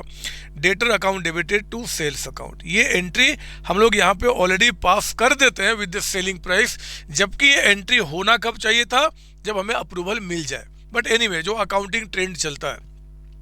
अब देखते हैं कि अगर मान लो हमने करंट ईयर में कुछ गुड्स अप्रूवल बेसिस पे हमने बेचे हुए हैं, तो उनको लेकर क्या क्या बोलता है and how that will be treated. तो ये देखिए, ट्रायल्स आपका कहता है, जिसमें कि 3 है। एडजस्टमेंट नंबर 1 पढ़ना मेरे साथ। During the year goods costing 10,000, जिसका सेलिंग प्राइस 13,000 था, sold to customer on approval basis. हमने किसी कस्टमर को अप्रूवल बेसिस पे बेचा था और कहता है his approval has already been received till the end of year.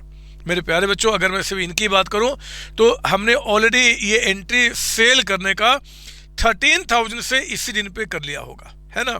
जब हमने उनको गुड्स दिया होगा अप्रूवल बेसिस पे, तो वो सेल की एंट्री हमने क्या क्या यहाँ पे जिस दिन दिया था उसी दिन हमने पास कर लिया होगा।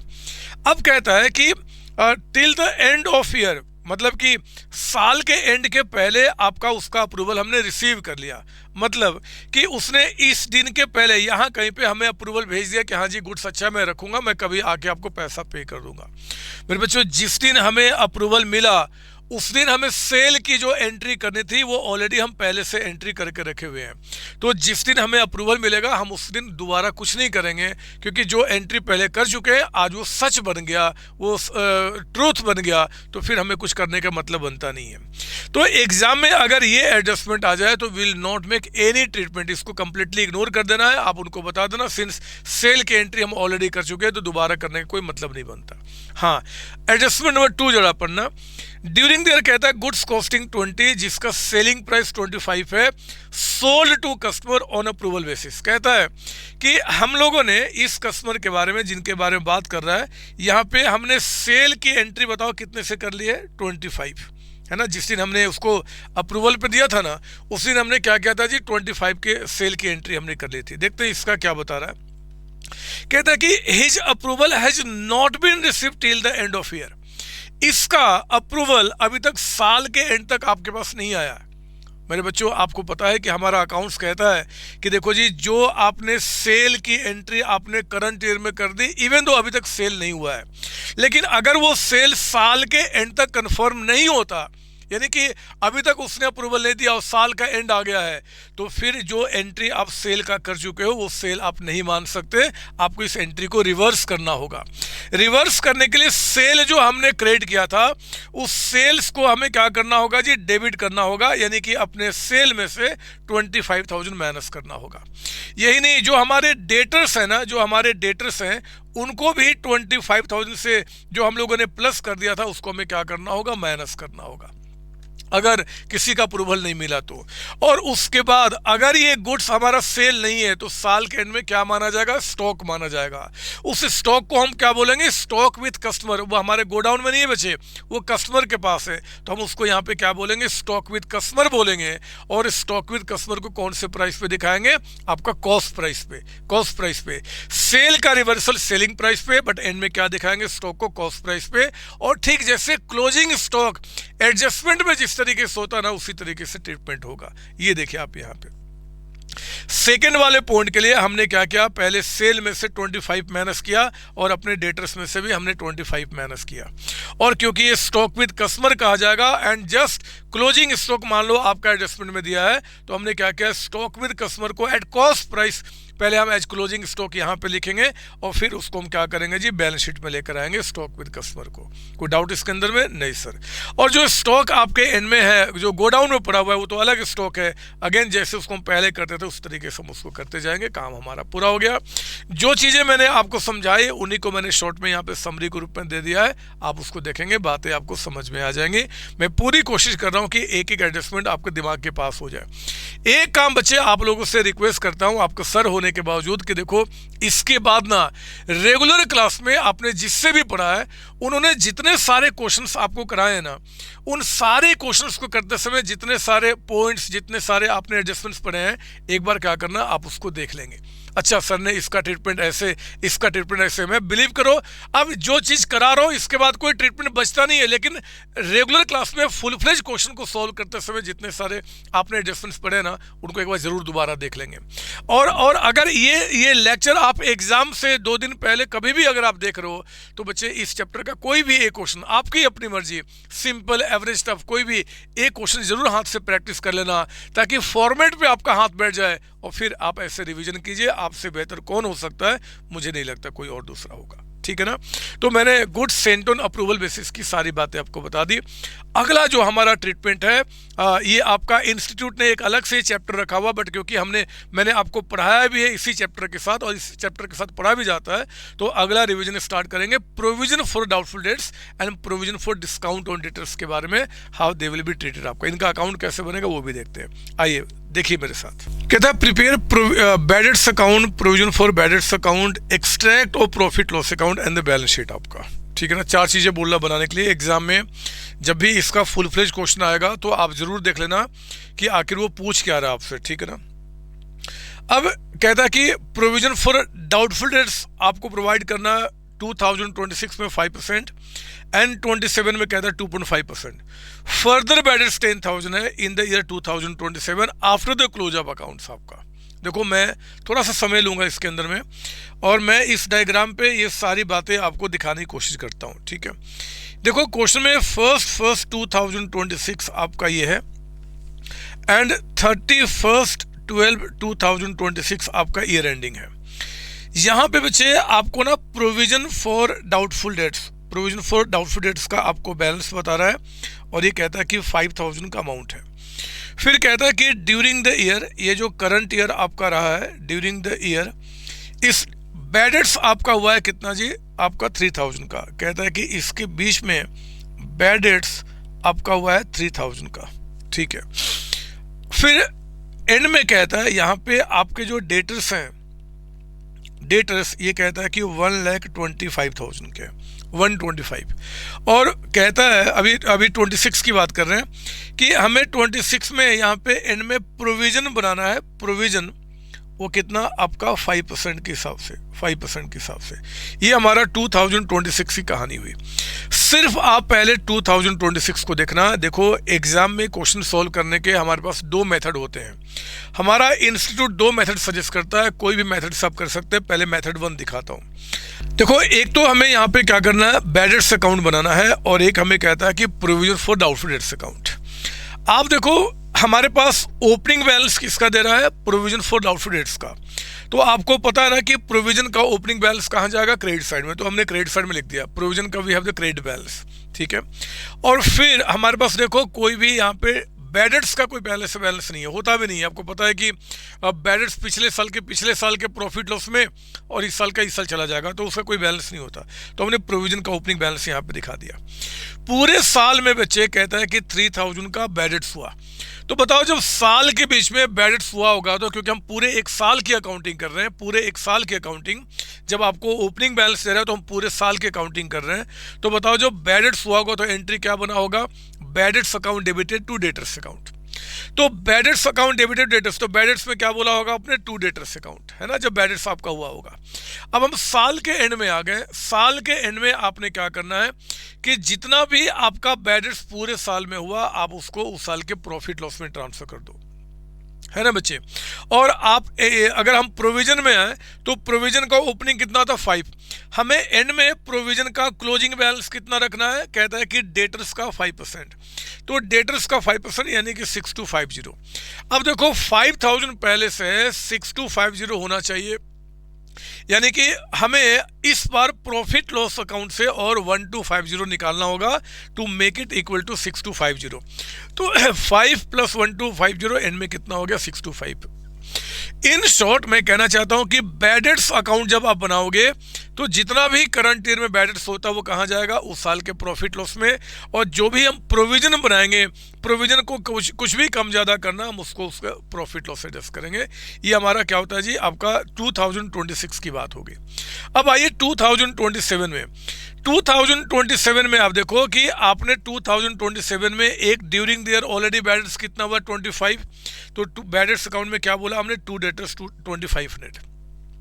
और कहता है कि साल के एंड में जब ये डेटर्स आपने एंड में 1 लाख रुपीज निकाला, इसके बाद फिर से 10,000 रुपीज का बैलेंस हो गया इन 2027। तो ठीक है, इस 10,000 को भी क्या बोल देंगे, 2 डेटर्स अकाउंट आपका 10,000।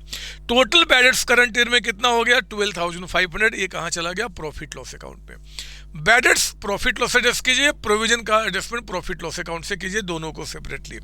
अब हम आगे प्रोविजन अकाउंट में, जो इसका क्लोजिंग बैलेंस था बच्चे उसका ओपनिंग बैलेंस हो गया।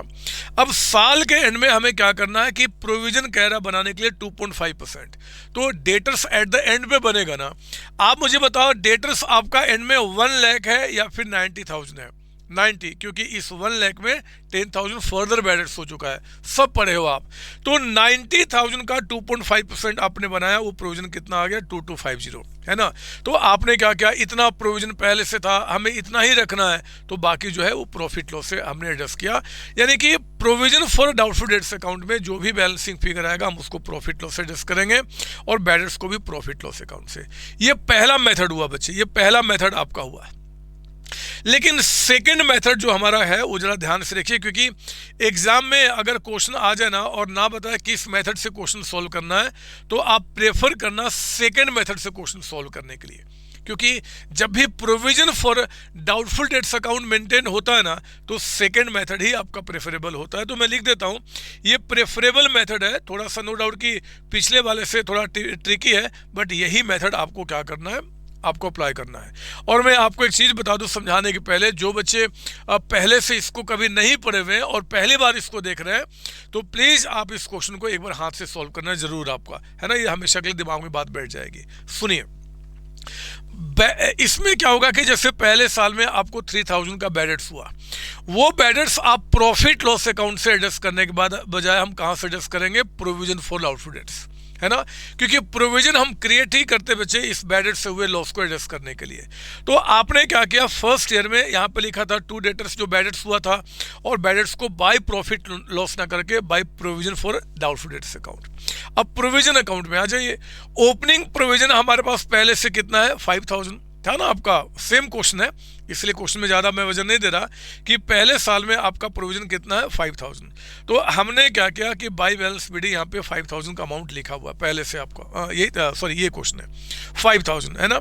इसके बाद जरा देखो कि जब हमने बैडेट्स में कहा by provision for doubtful debts, तो प्रोविजन में क्या बोलेंगे 2 बैडेट्स, यानी कि पहले हम बैडेट्स को प्रोविजन से हम क्या कर रहे हैं, एडजस्ट कर रहे हैं आपका। और एंड में हमें जो प्रोविजन रखना, सब अमाउंट सेम रहेगा, सब कुछ सेम रहेगा, बस ये एडजस्टमेंट आपका यहाँ पे हो रहा है। तो एंड में हमें प्रोविजन कितना रखना, 6250।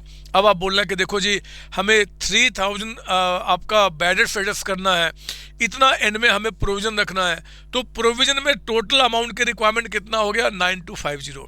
9250 में से पहले से हमारे पास कितना 5,000, तो इस साल हम प्रॉफिट लॉस से कितना निकालेंगे 4250। तो ये 4250 का आपने क्या किया, प्रॉफिट लॉस से अकाउंट निकाला, है ना बच्चे। यहाँ भी वही है, अगर आप देखो ना तो ये 3,000 कितना हो गया 4250। यहाँ भी प्रॉफिट लॉस से जो अमाउंट चार्ज कर रहे हैं 4250 ही कर रहे हैं, और यहाँ भी वही हो रहा है 4250। लेकिन मैं बार बार कह रहा हूँ कि एग्जाम में अगर आगे ना अकाउंट बनाने के लिए, तो हमेशा इस मेथड को प्रेफर करना।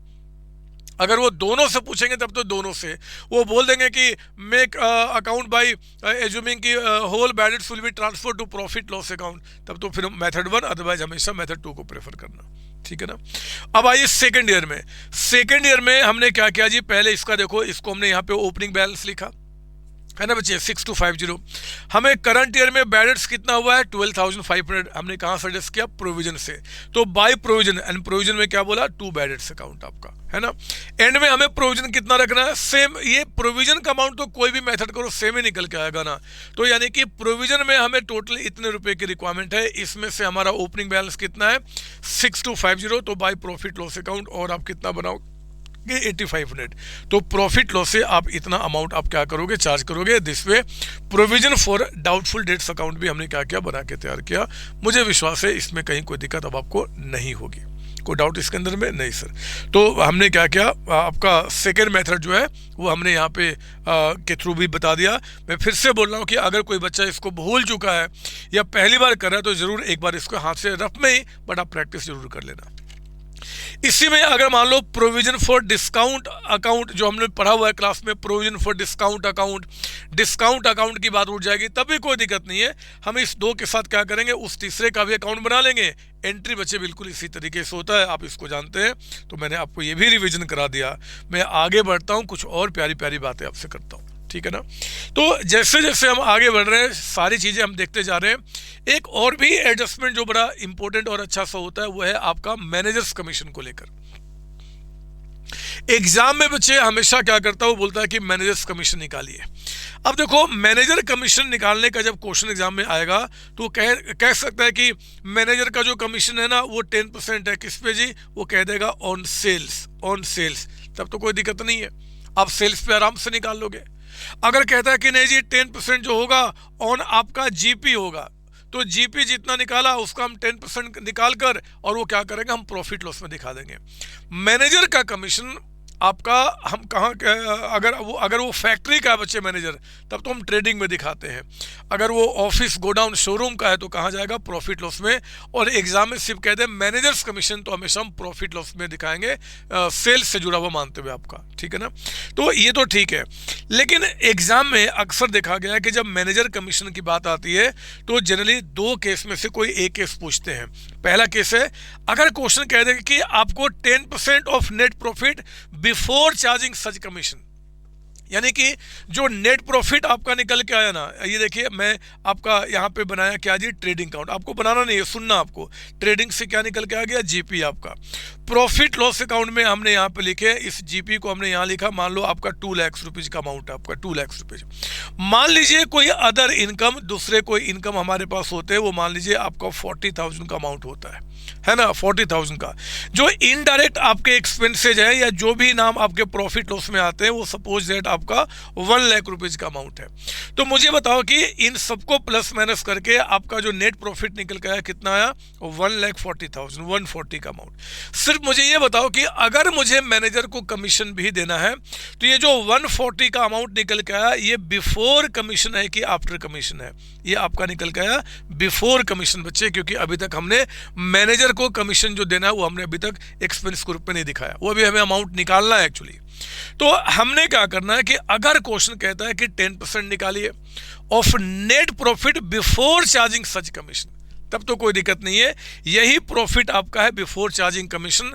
आपका करोगे 1,40,000 का जो अमाउंट आपका निकला, जो भी अमाउंट एग्जाम में निकल के आएगा, आप सीधे उस पर क्या करोगे, 10% अप्लाई करोगे और 14,000 का बोलोगे कि यार ये मैनेजर्स कमीशन हो गया। उस मैनेजर्स कमीशन को आप क्या करेंगे, यहाँ पे रिकॉर्ड करेंगे। मैनेजर्स कमीशन कितना, 14,000 एक्सपेंस ग्रुप में, और 140 में 14 को माइनस करके यहाँ पे अमाउंट कितना निकल के आ जाएगा, 126। याद रखना, जब भी आपको मैनेजर्स कमीशन निकालना होगा प्रॉफिट के ऊपर में, तो पहला हमारा काम क्या होता है कि पहले रफ में पहले इसको निकालना होगा, इन दोनों को ऐड, इसको माइनस, और वर्किंग नोट्स में बोलेंगे कि प्रॉफिट बिफोर कमीशन आपका 140, फिर उस पर कमीशन निकाल के अमाउंट लिख के तब नेट प्रॉफिट आफ्टर कमीशन यहाँ पे निकालना है ना बच्चे, मतलब फाइनल नेट प्रॉफिट। और क्योंकि ये मैनेजर कमीशन अभी तक पे नहीं किया गया है, अगर पे हो गया रहता तब तो ट्रायल बैलेंस के अंदर होता, हमें पे करना बच्चे। तो जो बैलेंस शीट बनेगा ना, उसमें हम क्या करेंगे, लायबिलिटी साइड में आउटस्टैंडिंग मैनेजर्स कमीशन दिखा देंगे, जितना भी अमाउंट आपका होगा। तो ट्रीटमेंट में कोई दिक्कत नहीं है, बट ये ध्यान रखना कि ये जो आपका क्वेश्चन में जो रेट आपका दिया रहेगा वो बिफोर चार्जिंग है कि यहाँ पे आफ्टर चार्जिंग आपका है। बिफोर चार्जिंग तो ऐसे करेंगे, और अगर कहता है कि नहीं जी आपको नेट प्रॉफिट आफ्टर चार्जिंग सच कमीशन पे कमीशन निकालना है, तो क्योंकि मेरे बच्चे हमें तो यहाँ पे पता है जी ये बिफोर कमीशन, ये जो 140 का अमाउंट है जो हम निकाल पाए अभी तक, आप समझ रहे हो ना मैं क्या बोल रहा हूँ, हमें ये नहीं पता फिलहाल, हमें ये आपका नहीं पता। तो हमें पता क्या है, आपका ये अमाउंट यही तो हम निकाल पाए अभी तक, ये तो बिफोर कमीशन है और रेट कह रहा है कि आफ्टर कमीशन के ऊपर में। तो हम क्या करेंगे कि जितना भी आपका अमाउंट है जो हमने निकाला हम वो लिखेंगे, यानी कि 1,40,000 मल्टीप्लाइड बाय 10%, तो 10 डिवाइडेड बाय 100 प्लस इस रेट को क्या करना, नीचे में भी ऐड करना है ना। तो जो ऊपर होगा वो नीचे में ऐड करके फिर हम अमाउंट निकाल के, और ट्रीटमेंट बिल्कुल वैसे ही होगा। अब ये चीज़ें हम लोगों ने रेगुलर क्लास में बहुत अच्छी तरीके से पढ़ा हुआ है। जो बच्चे सेल्फ स्टडी कर रहे हैं या जिनको इसको समझने में दिक्कत है, वो एक काम करेंगे, मेरा एक लेक्चर 15-20 मिनट का computation of managers commission by Santosh sir type करना यूट्यूब चैनल पे, वो मेरा लेक्चर आपको मिल जाएगा। इसका पूरा कॉन्सेप्ट, क्यों हम ऐसा करते हैं, आपका बिफोर में आफ्टर में क्यों ऐसा करते हैं, सब मैंने क्लास में बताया हुआ है। वो 10 से 15 मिनट में ये बातें आपको समझ में आ जाएंगी। अभी हम रिवीजन क्लास में बच्चे वो सारी बातें दोबारा रिपीट करने का मतलब नहीं बनता, but this way we calculate आपका मैनेजर्स। देख रहे हो जितना रेट ऊपर होगा नीचे में हम उसको ऐड कर देंगे। और मैंने यहाँ पे लिख दिया कि जो कैलकुलेटेड मैनेजर्स कमीशन होगा वो प्रॉफिट लॉस में एक तो डेबिट होगा and should be shown as outstanding commission in the liability side of the balance sheet. आप बोलोगे सर ये कमीशन पे हो गया होता तो, अरे जब पे हो गया होता फिर तो ट्रायल बैलेंस में होता, और ट्रायल बैलेंस में होता फिर निकालने का कोई मतलब ही नहीं बनता, फिर तो प्रॉफिट लॉस के डेबिट में दिखा दो मैनेजर्स कमीशन।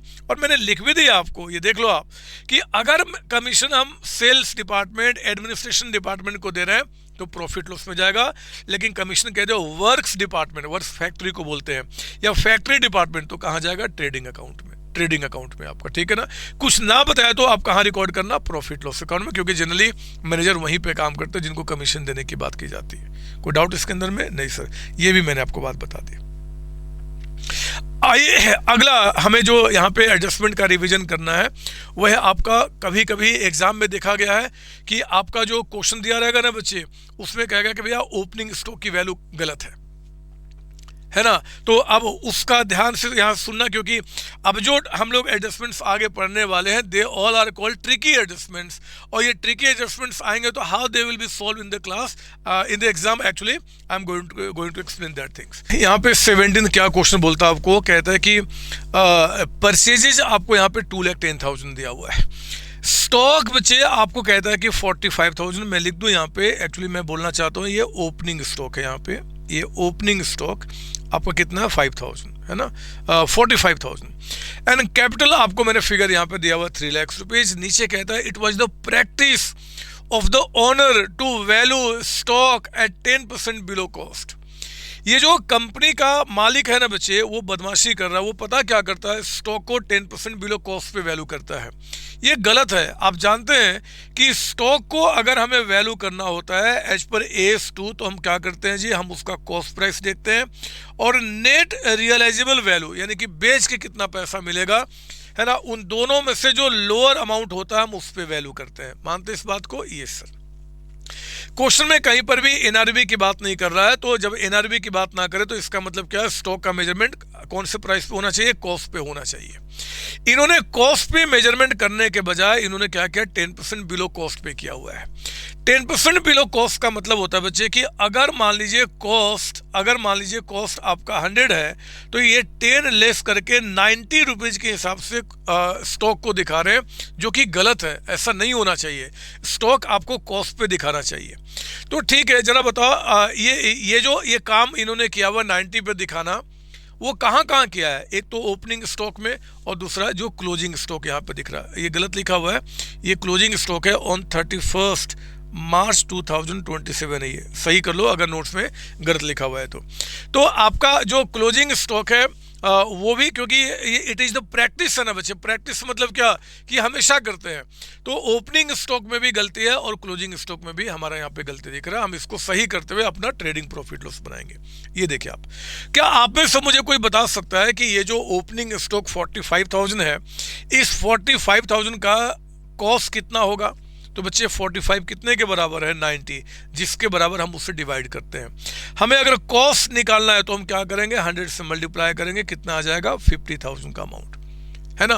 तो आपने क्या करना है कि जब हम बनाएंगे अपना ट्रेडिंग अकाउंट तो हम लोग ओपनिंग स्टॉक को 50 पे दिखाएंगे।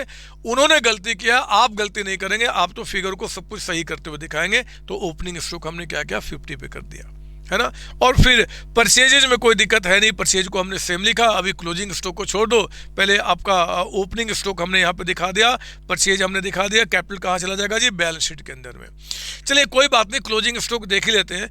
गलती क्लोजिंग स्टॉक में भी है ना बच्चे, तो जो 49,500 है हम इसको भी क्या करेंगे, बोलेंगे कि ये भी आपका 10% बिलो कॉस्ट यानी कि 90 है, तो 100 कितना, ये आ गया आपका 55,000। इस 55,000 को हम लोग क्या करेंगे जी, आपका क्लोजिंग स्टॉक दिखाएंगे और यही क्लोजिंग स्टॉक फिर क्या होगा हमारे बैलेंस शीट में भी चला जाएगा। यहां तक कोई दिक्कत नहीं है। हमेशा जब ओपनिंग स्टॉक के अंदर में अगर कुछ गलती होगी ना, तो थोड़ी सी आपको सावधानी बरतना है। वो पता है क्या सावधानी बरतना है, एक तो नो डाउट कि इस बार प्रॉफिट निकालते समय ओपनिंग स्टॉक को सही करेंगे, पर बच्चे जो इस बार का ओपनिंग स्टॉक है ना, वो पिछले बार का क्या रहा होगा, क्लोजिंग स्टॉक रहा होगा ना। और पिछले साल प्रॉफिट निकालते समय क्लोजिंग स्टॉक को आपने यूज किया होगा कुछ इस तरीके से। मैं दिखाता हूं पिछले साल क्या हुआ होगा। पिछले साल प्रॉफिट निकालने के लिए मैं लिख देता हूं यहाँ पे, लास्ट ईयर आपके दिमाग में हो जाए, है ना। लास्ट ईयर आपने जब ट्रेडिंग अकाउंट बनाया होगा, लास्ट ईयर जब ट्रेडिंग अकाउंट बनाया होगा, तो ट्रेडिंग अकाउंट में आपने यहाँ पे क्लोजिंग स्टॉक को बताओ कितना लिखा होगा, आपने लिखा होगा 45,000, है ना, क्योंकि हमेशा 40 आपका 10% बिलो कॉस्ट पे दिखा रहे हैं। अच्छा 45 लिखा, एंड 45 निकालते हुए आपने क्या किया होगा जी, प्रॉफिट पिछले साल का आपने निकाल लिया होगा। लेकिन मुझे बताओ कि क्या क्लोजिंग स्टॉक को आपको 45 लिखना था? नहीं सर, हमें कितना लिखना था, 50,000। तो बताओ क्लोजिंग स्टॉक को आपने कितना कम लिखा था, 5,000 आपने कम लिखा था, जितना लिखना चाहिए था। ये रेवेन्यू साइड है बच्चे, ये हमारा क्या है जी, रेवेन्यू साइड। और अगर हमने रेवेन्यू साइड को, अगर रेवेन्यू को हमने 5,000 कम लिखा, तो प्रॉफिट जो हमारा निकल के आया होगा ना, वो पिछले साल 5,000 कम निकल के आया होगा। रेवेन्यू साइड को कम लिखा तो प्रॉफिट पिछली बार क्या कम निकला होगा, और कम पिछली बार प्रॉफिट निकला होगा, तो पिछले साल बैलेंस शीट में कैपिटल के अंदर में जितना प्रॉफिट हमने ऐड किया था ना, वो 5,000 रुपीज कम हमने ऐड किया था पिछले साल। तो हम क्या करेंगे, टू रेक्टिफाई दिस एरर, पिछला साल तो गुजर गया, इस साल क्या करेंगे, कैपिटल में 5,000 को हम इंक्रीज कर देंगे। हम क्या करेंगे जी, 5,000 को यहाँ पे लेस नहीं इंक्रीज यानी कि ऐड कर देंगे। और ये ओवर वैल्यूएशन है, ये क्या है जी, अंडर वैल्यूएशन। अंडर वैल्यूएशन है ना बच्चे, है ना, under valuation of closing stock of last year, क्योंकि 50 को हमने 45 लिख दिया तो अंडर वैल्यूएशन किया। अगर बुक में गलत तो इसको सही, नोट्स में गलत तो सही कर लेना आप। ये क्वेश्चन को मैंने चेंज किया था तो वो ऐसे रह गया आपका, बट तरीका तो ये सोचने का होगा। हमने ये काम पूरा कर लिया। अब आप बोलोगे कि सर अगर ऐसा है तो फिर क्लोजिंग स्टॉक में जो चेंज किया उसको भी इंपैक्ट में लेकर आओ ना। मेरे बच्चे, क्लोजिंग स्टॉक तो करंट ईयर का है, करंट ईयर हमने क्या किया, उसको सही लिख के सही बैलेंस शीट में लिखा, कोई दिक्कत नहीं है। जो पिछले साल से आता है हम उसी के इंपैक्ट को सही करते हैं और दूसरा कुछ भी नहीं। अब आपके दिमाग में उठेगा कि सर इसके पिछले साल भी ऐसा हुआ होगा, हमें उतना सोचना नहीं है। जो करंट ईयर में फिगर यूज हो रहा है उसके चलते जो इंपैक्ट जहां जाए बस उतने तक में सोचना है, दायरा इससे ज़्यादा मत रखिए, है ना। तो इसके हिसाब से हमने काम कर दिया। रीजन समझाने का भी कोई मतलब नहीं बनता, आपने सबने पढ़ा होगा, यहाँ तो बस हम बात कर रहे हैं आपके साथ आपका, ठीक है ना। तो बच्चे जो एडजस्टमेंट्स हैं आपके वो हमने कराए, लेकिन अभी क्योंकि हम सीएमए इंटर के बच्चे हैं, बड़े बच्चे हैं, हमें सारे कॉन्सेप्ट हमारे दिमाग में बैठा होना चाहिए। तो इसलिए मैंने क्या किया, अब कुछ और ट्रिकी टिपिकल जो एडजस्टमेंट्स हमारे फाइनल अकाउंट में एग्जाम में आ सकते हैं उन सबको मैंने यहाँ पे कवर किए। बड़े प्यार से दिमाग को शांत करते हुए चीज़ों को समझिए, और आपको समझिए का मतलब एंजॉय कीजिए रिविजन करते समय। देखो आप रिवीजन क्वेश्चन में 18 क्या बोलता है, कहता है कि गुड्स परचेज फॉर 6,000 ऑन 29 मार्च, मतलब करंट ईयर आपका ये है जो 31 मार्च 2027 को एंड हो रहा है, फ्रॉम 1 अप्रैल 2026। अब कहता है कि आपका 29 मार्च को यहाँ पे कहीं, आप खुद बताते चलना कि देखो आपका जो बात मैं बोल रहा हूँ, हाँ आपको पता है, आप खुद बोलोगे कि आपने आज क्या किया है कि 6,000 का गुड्स एक परचेज किया है। कहता है but still lying in transit, अभी जो गुड्स परचेज किया अभी हमारे गोडाउन में पहुंचा नहीं, वो रास्ते में है। कहता है कि not at all recorded in the book. मेरे बच्चे, हमने बुक में उसको रिकॉर्ड भी नहीं किया। कहता है कि market value of such goods at the end of year आपका 5800 है ना, 5800। Show it's treatment for their ending on 31 मार्च 27। अब खुद सोचो, मैं जानता हूं कि आप इस बात को समझ चुके हैं कि यार अगर हमने यहाँ पे कोई गुड्स परचेज किया है और हमने उसको रिकॉर्ड नहीं किया है तो हम रिकॉर्ड करेंगे, और रिकॉर्ड करते समय हमारी एंट्री क्या बन जाएगी जी, purchases account debited and to आपका क्रेडिटर्स अकाउंट, क्रेडिटर अकाउंट, है ना। हमने क्या किया, परचेज टू क्रेडिटर्स कितने का आपका यहाँ पे 6000 का, तो परचेज की एंट्री एक तो आप यहाँ पे 6000 से करोगे। सर ये क्वेश्चन में कहाँ लिखा हुआ है कि गुड्स का परचेज आपने क्रेडिट पे किया है, जरा बताओ कहाँ लिखा हुआ है ना। ये तो कहीं नहीं बोल रहा, कैश पे भी तो हो सकता है बच्चे, होने को तो हो सकता है, लेकिन मैंने ये एज्यूम किया, आपका इंस्टीट्यूट भी ये एज्यूम करता है कि not record in the books जब बोल दो ना, तो बुक यानी कि मान लो कि परचेज बुक में, यानी कि आपने क्रेडिट पे परचेज किया और उसकी एंट्री नहीं की है। सर हमने कैश पे मान लिया तो कुछ गलत होगा, मत करना ना, क्यों आप टेंशन लेते हो, आप वही करो जो इंस्टीट्यूट मानता है। तो ऐसा कोई क्वेश्चन आएगा तो मानना कि क्रेडिट पे गुड्स परचेज किया गया और उसकी हमने एंट्री पास नहीं की है, तो पहले तो हम एंट्री कर देंगे। एक तो हम पहला एक एंट्री बनेगा, और अब साल के एंड में हम क्या करेंगे जी, उसको क्लोजिंग स्टॉक के रूप में दिखाएंगे, है ना बच्चे, क्योंकि वो अभी क्या बता रहा है, ट्रांजिट में है। तो जो गुड्स जो परचेज कर लिया और वो गुड्स हमारा हो गया, अब वो गुड्स हमारे गोडाउन में हो चाहे ट्रांजिट में, हमारा गुड्स बोला जाएगा, हम उसको यहाँ पे क्लोजिंग स्टॉक के रूप में दिखाएंगे। लेकिन हाँ, उसको हम क्या बोलेंगे, स्टॉक इन ट्रांजिट, है ना, स्टॉक इन ट्रांजिट। ठीक क्लोजिंग स्टॉक के रूप में इसका ट्रीटमेंट, जैसे स्टॉक विद कस्टमर था ना, stock with customer closing stock, उसी तरीके से इसका भी होता है। बस समझना कि एंड में आपका एक और भी क्लोजिंग स्टॉक है, बट कितने पे। मेरे बच्चे, स्टॉक का मेजरमेंट हमेशा क्या होता है जी, अभी बताया था कि कॉस्ट प्राइस या फिर उसका नेट रियलाइजेबल वैल्यू, बेच के कितना पैसा मिलेगा, विच एवर इज लोअर आपका।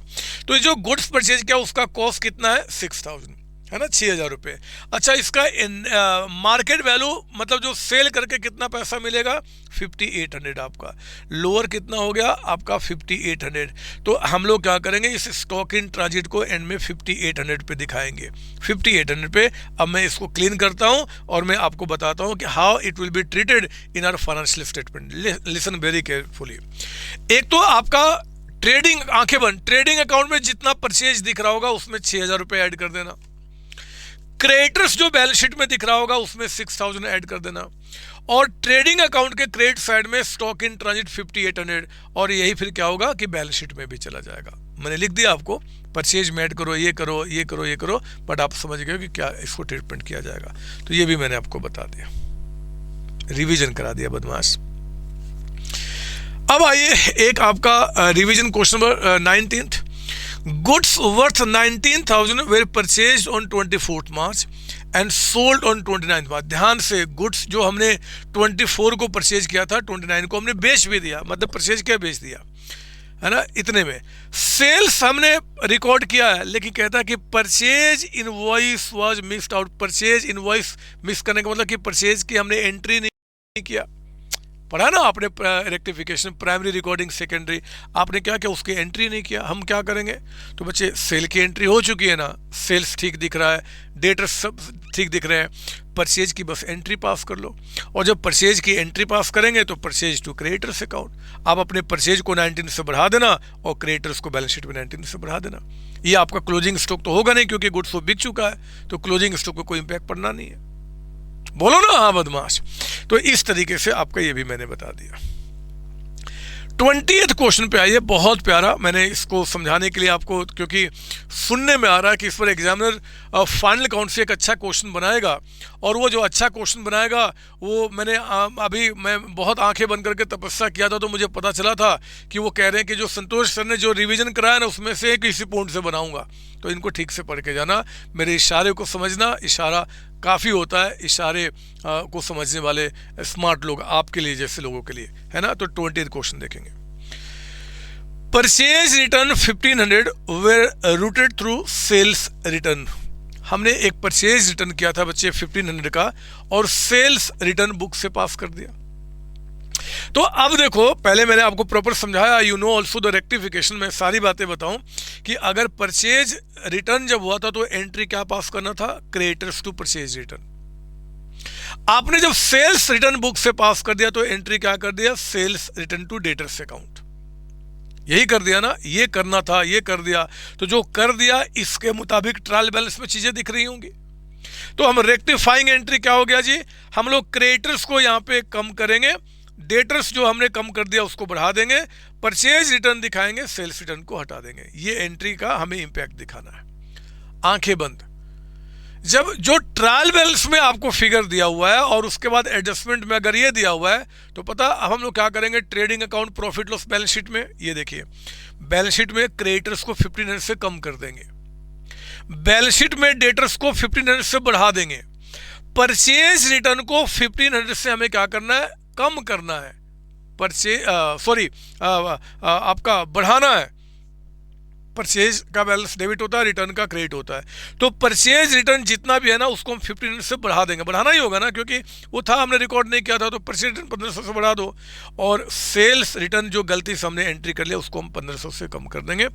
ये आपको इम्पैक्ट देके अपना ट्रेडिंग प्रॉफिट लॉस बनाना होगा, है ना। सर ये ठीक से समझ में नहीं आया, मैं एक काम करता हूँ, इसको समझना का कोई मतलब ही नहीं बनता बदमाश। जो आपको करना था, जो कर दिया, उसका रेक्टिफाइंग एंट्री जो है यही तो आपका फाइनल अकाउंट में इंपैक्ट डालेगा। क्रेडिटर्स डेबिट का मतलब क्रेडिटर्स को 1500 रुपये से कम करना होगा, डेटर्स को 1500 रुपये से बढ़ाना होगा, परचेज रिटर्न को 1500 से बढ़ाना होगा, परचेज को नहीं, परचेज रिटर्न को। तो परचेज रिटर्न का अमाउंट को बढ़ा के परचेज में से माइनस कर देंगे, और सेल्स रिटर्न को हम क्या करेंगे, 1500 से कम करेंगे। तो जितना ट्रायल बैलेंस में सेल्स रिटर्न दिख रहा होगा उसमें 1500 माइनस कर देना, और फिर जितना आएगा वही सेल्स में से माइनस किया जाएगा।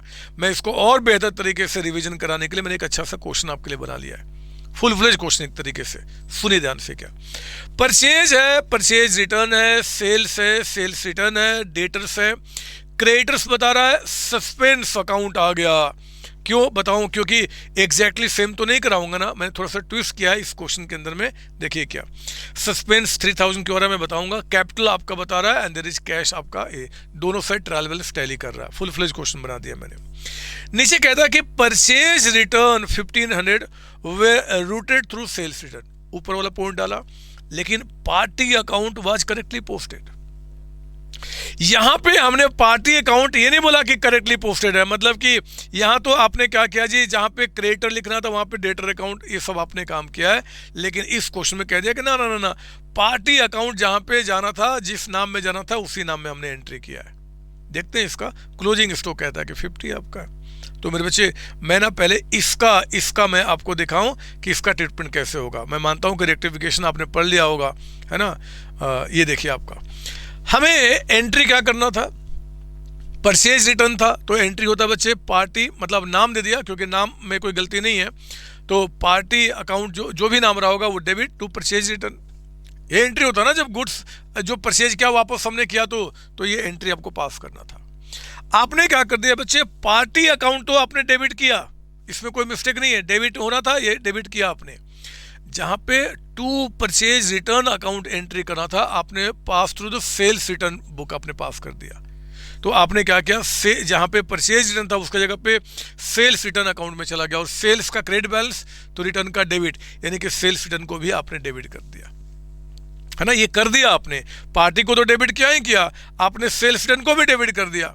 अब जिसके चलते यहाँ पे क्या हुआ जी, नीचे में बैलेंस क्रिएट हो गया, तो हमने सस्पेंस अकाउंट से उसको टैली किया होगा, ये आपके अकाउंटेंट ने किया होगा, और इसीलिए आपके ट्रायल बैलेंस में 3000 का यहाँ पे सस्पेंस दिख रहा है, क्योंकि ये गलती हुई है और आपके अकाउंटेंट को नहीं समझ में आ रहा कि क्या गलती है, तो उसने सस्पेंस अकाउंट लिख के काम पूरा कर दिया।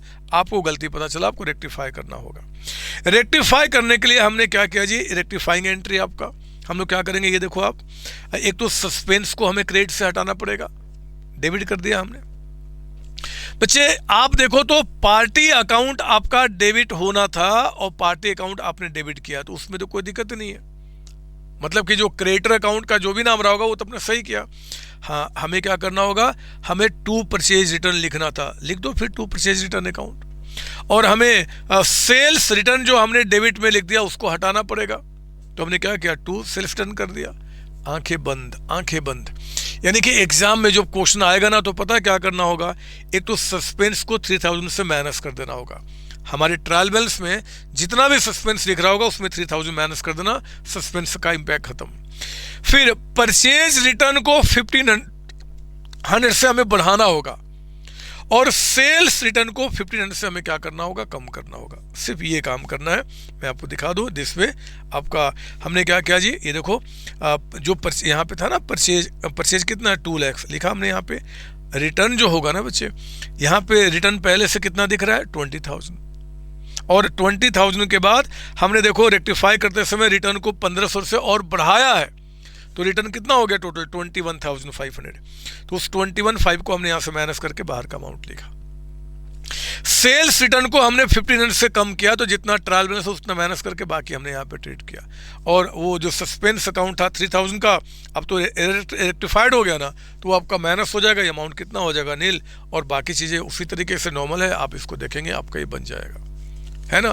तो मैं आपको ये भी बता चुका हूँ कि अगर ऐसे से पॉइंट आए तो आप एग्जाम में परेशान मत होना, क्योंकि आप पूरे अकाउंटेंसी खत्म कर चुके हैं। रेक्टिफिकेशन पे आपसे ज़्यादा अच्छा कमांड किसी का दुनिया में नहीं हो सकता, बदमाश दुनिया में किसी का नहीं हो सकता। तो आप कोई भी क्वेश्चन अब आपके लिए बच्चे का खेल बनेगा, जब खेल कीजिए और काम खत्म करते चले जाएंगे। बात समझ में आ गई? ये सर, तो ये भी ख़त्म किया। हम लोग थोड़ा सा और आगे बढ़ते हैं, थोड़ा और मस्ती करते हैं, थोड़ा और मज़ा लेते हैं और इंजॉय करते हैं।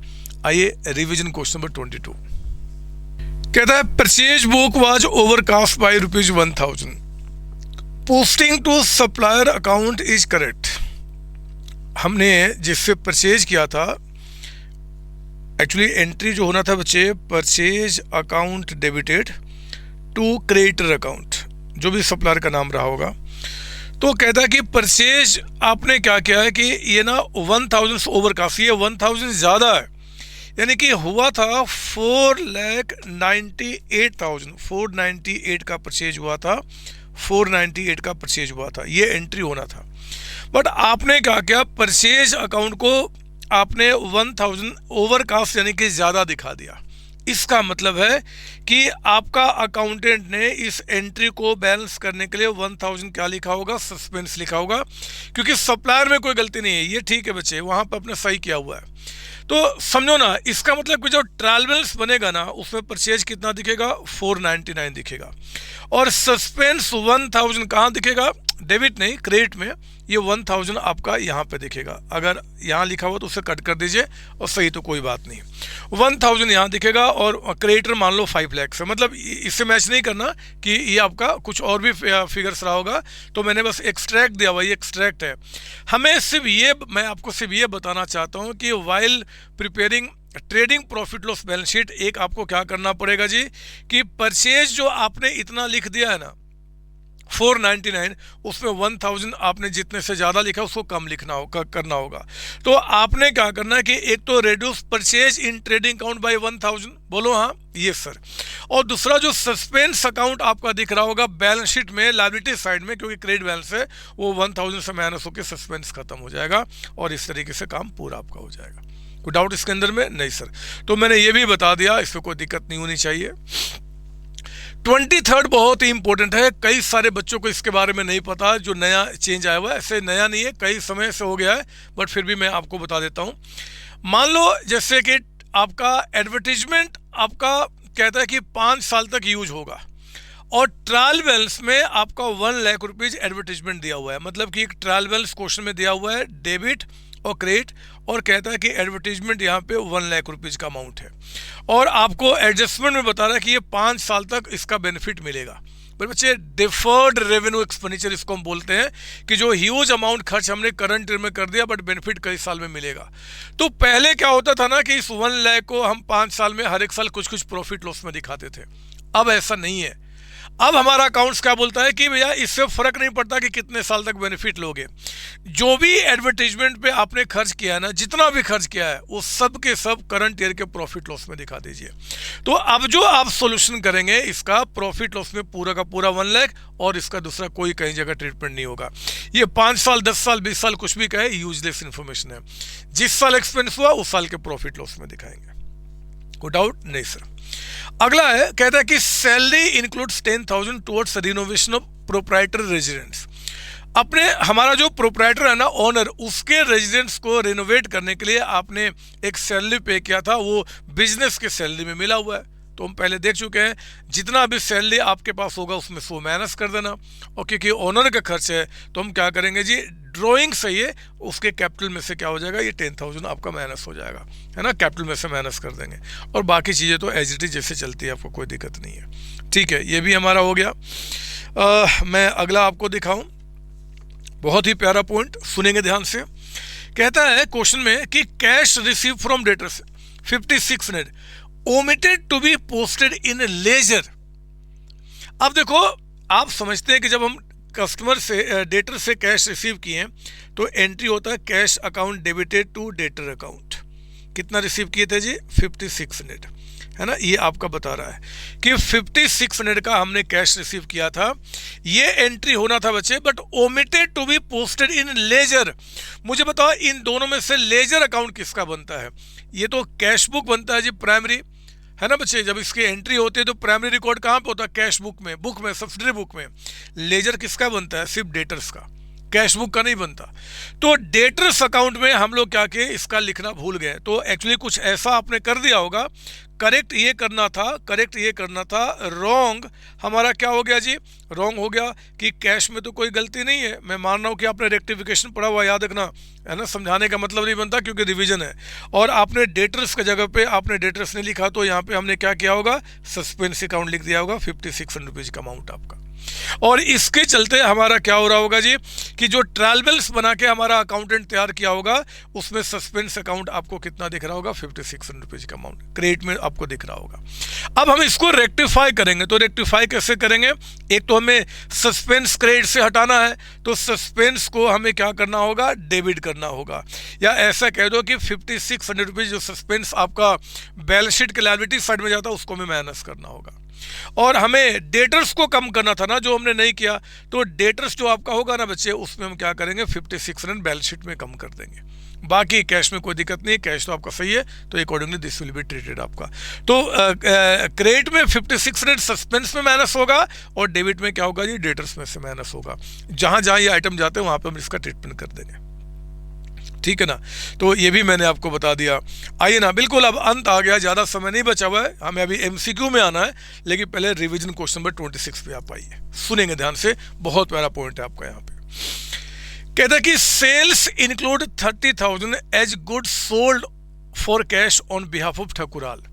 मेरे बच्चे, आपने कंसाइनमेंट पढ़ा हुआ है। देखो, ठकुराल यानी कि जो हमारा प्रिंसिपल है ना, हम किसी और के बिहाफ पे हमने क्या किया, गुड्स बेचा है।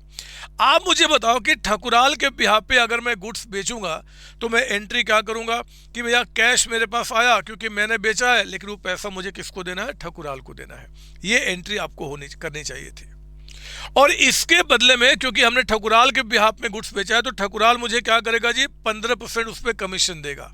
तो कमीशन की एंट्री क्या होता, कमीशन मेरा रेवेन्यू है, मैं क्रेडिट करूंगा और उतना मैं ठकुराल से पैसा लूंगा। ये दो एंट्री आपका करेक्टली पास होना चाहिए था, ये एंट्री पास होना चाहिए था। लेकिन बच्चे हमने क्या किया ना, हमने गलती से अपने सेल्स में इसको मिला दिया। सेल्स में मिलाने का मतलब कि हमने एंट्री क्या पास कर दिया होगा जी, हमने कैश पे बेचा है ना, तो हमने कहा कि कैश तो हमारे पास आया टू सेल्स, मतलब हमारा सेल्स है। हमारा सेल्स कहाँ है जरा बताओ, वो तो ठकुराल को हमें पैसा देना था, बट हमने क्या किया, अपने सेल्स में मिला दिया है। तो how will pass the rectification entry, एक तो अपने सेल्स को हमें क्रेडिट से हटाना पड़ेगा, तो सेल्स को डेबिट करना होगा, ट्रेडिंग अकाउंट में सेल्स को 30 से कम कर देंगे। हमें कमीशन एक अपना रेवेन्यू दिखाना होगा 4500 का, वो हम दिखाएंगे।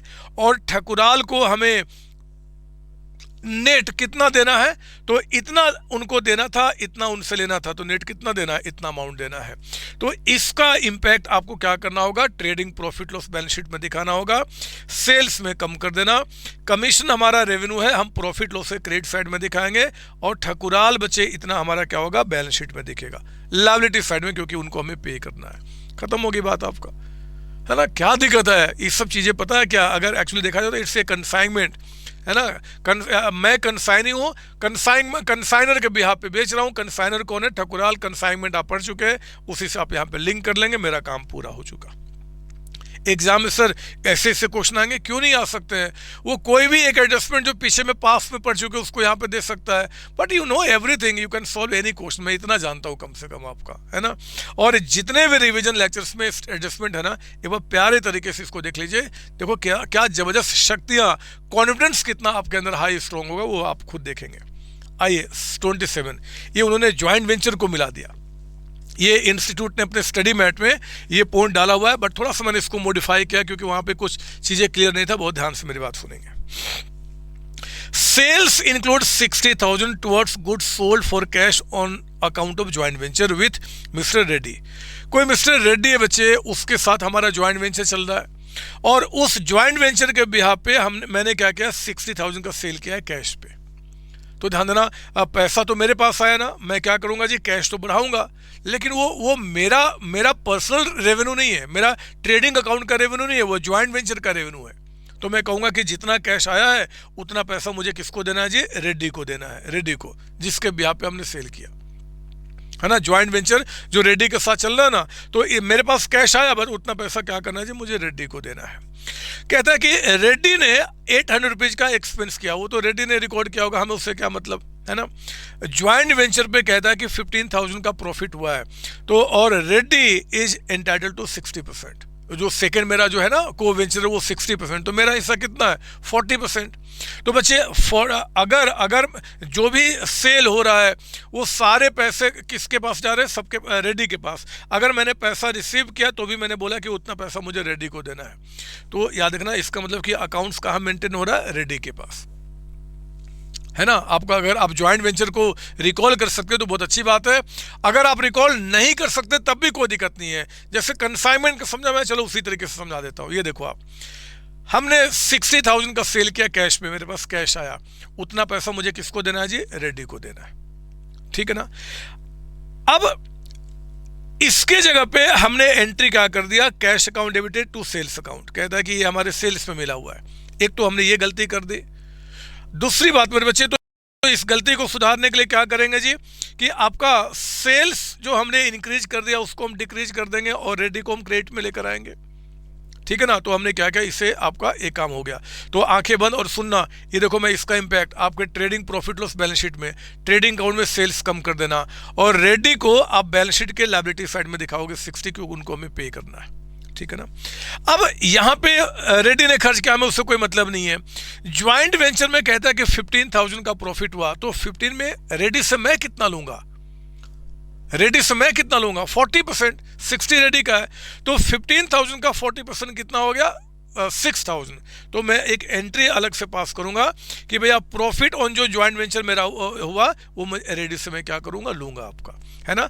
तो ये एंट्री मेरे बच्चे अल्टीमेटली आपका रहा, जिसका इंपैक्ट हमें अपने ट्रेडिंग प्रॉफिट लॉस और बैलेंस शीट में दिखाना है। ये देखिए, सेल्स को 60 से कम करना होगा, रेडी को हमें 60 माइनस 6 यानी कि 54 लायबिलिटी साइड में दिखाना होगा, and profit on joint venture को प्रॉफिट लॉस के क्रेडिट साइड में दिखाना होगा, क्योंकि जो हमारा हिस्सा है वो हमारा प्रॉफिट है, वो मैंने आपको यहाँ पे लिख के बता दिया।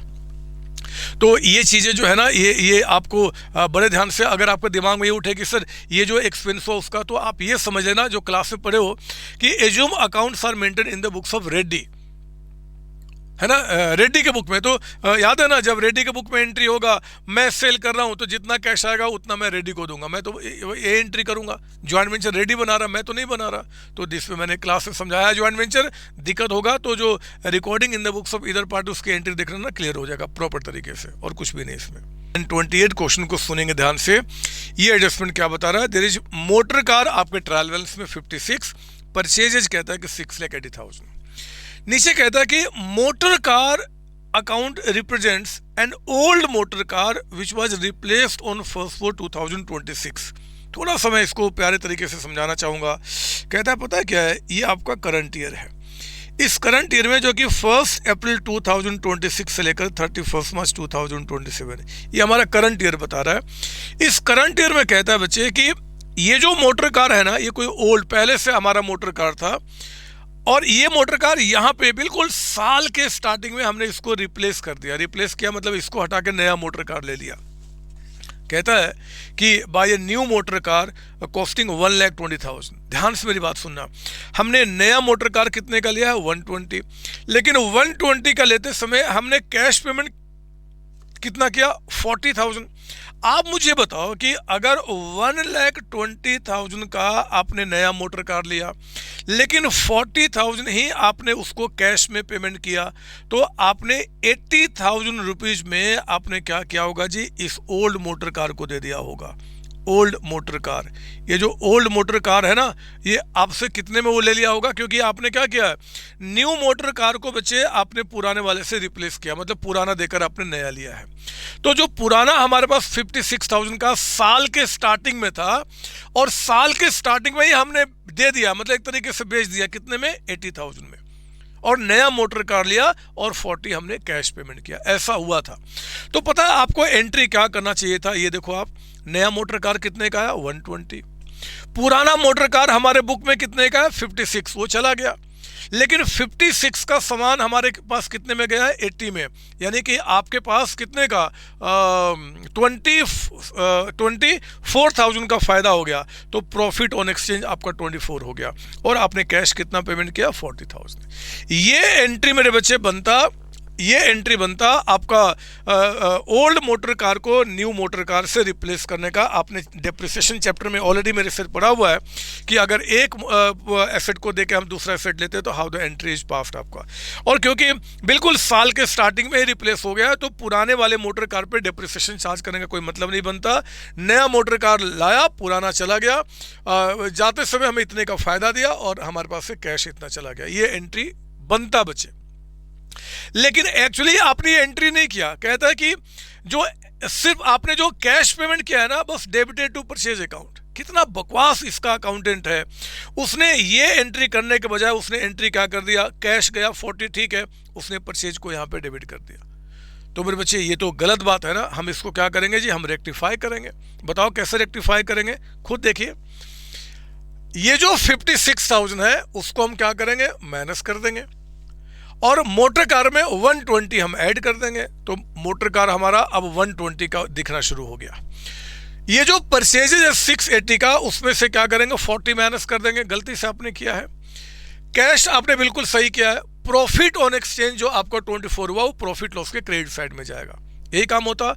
और क्योंकि बच्चे नया मोटर कार आपको यहीं पे आ गया है, आप यहाँ पे अकाउंटिंग कर रहे हो, तो एक साल के बाद इस 120 पे हम क्या करेंगे, डेप्रिसिएशन चार्ज करेंगे, यही काम होता ना।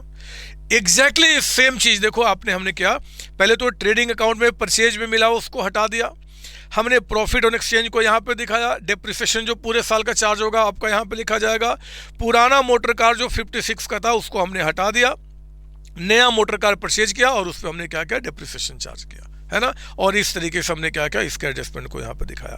तो मैं ये आपको एग्जाम में नहीं करना, मैं इसके थ्रू आपको समझाने की कोशिश कर रहा हूँ। आपका ट्रीटमेंट तो ये है कि जो आपको फाइनल अकाउंट में करना आपका, तो मैंने आपको यहाँ पे बता दिया। हाँ, अगर ये देखो इसने एक बोला है कि डेप्रिसिएशन जो चार्ज करना है ना, एक्सक्लूडिंग सोल्ड आइटम, लॉजिक ही नहीं है बोलने का, बोलो ना बोलो सेम है। क्यों? क्योंकि जो बिक गया वो तो साल के स्टार्टिंग बिका ना, इस पर थोड़ी कोई डेप्रिसिएशन चार्ज करेंगे। हाँ, अगर ये मोटर कार का बिकना अगर आज से 2-3 महीने के बाद होता, तो जितने समय के बाद होता हम उतने समय का डेप्रिसिएशन चार्ज करते, फिर घाटा फायदा निकालते।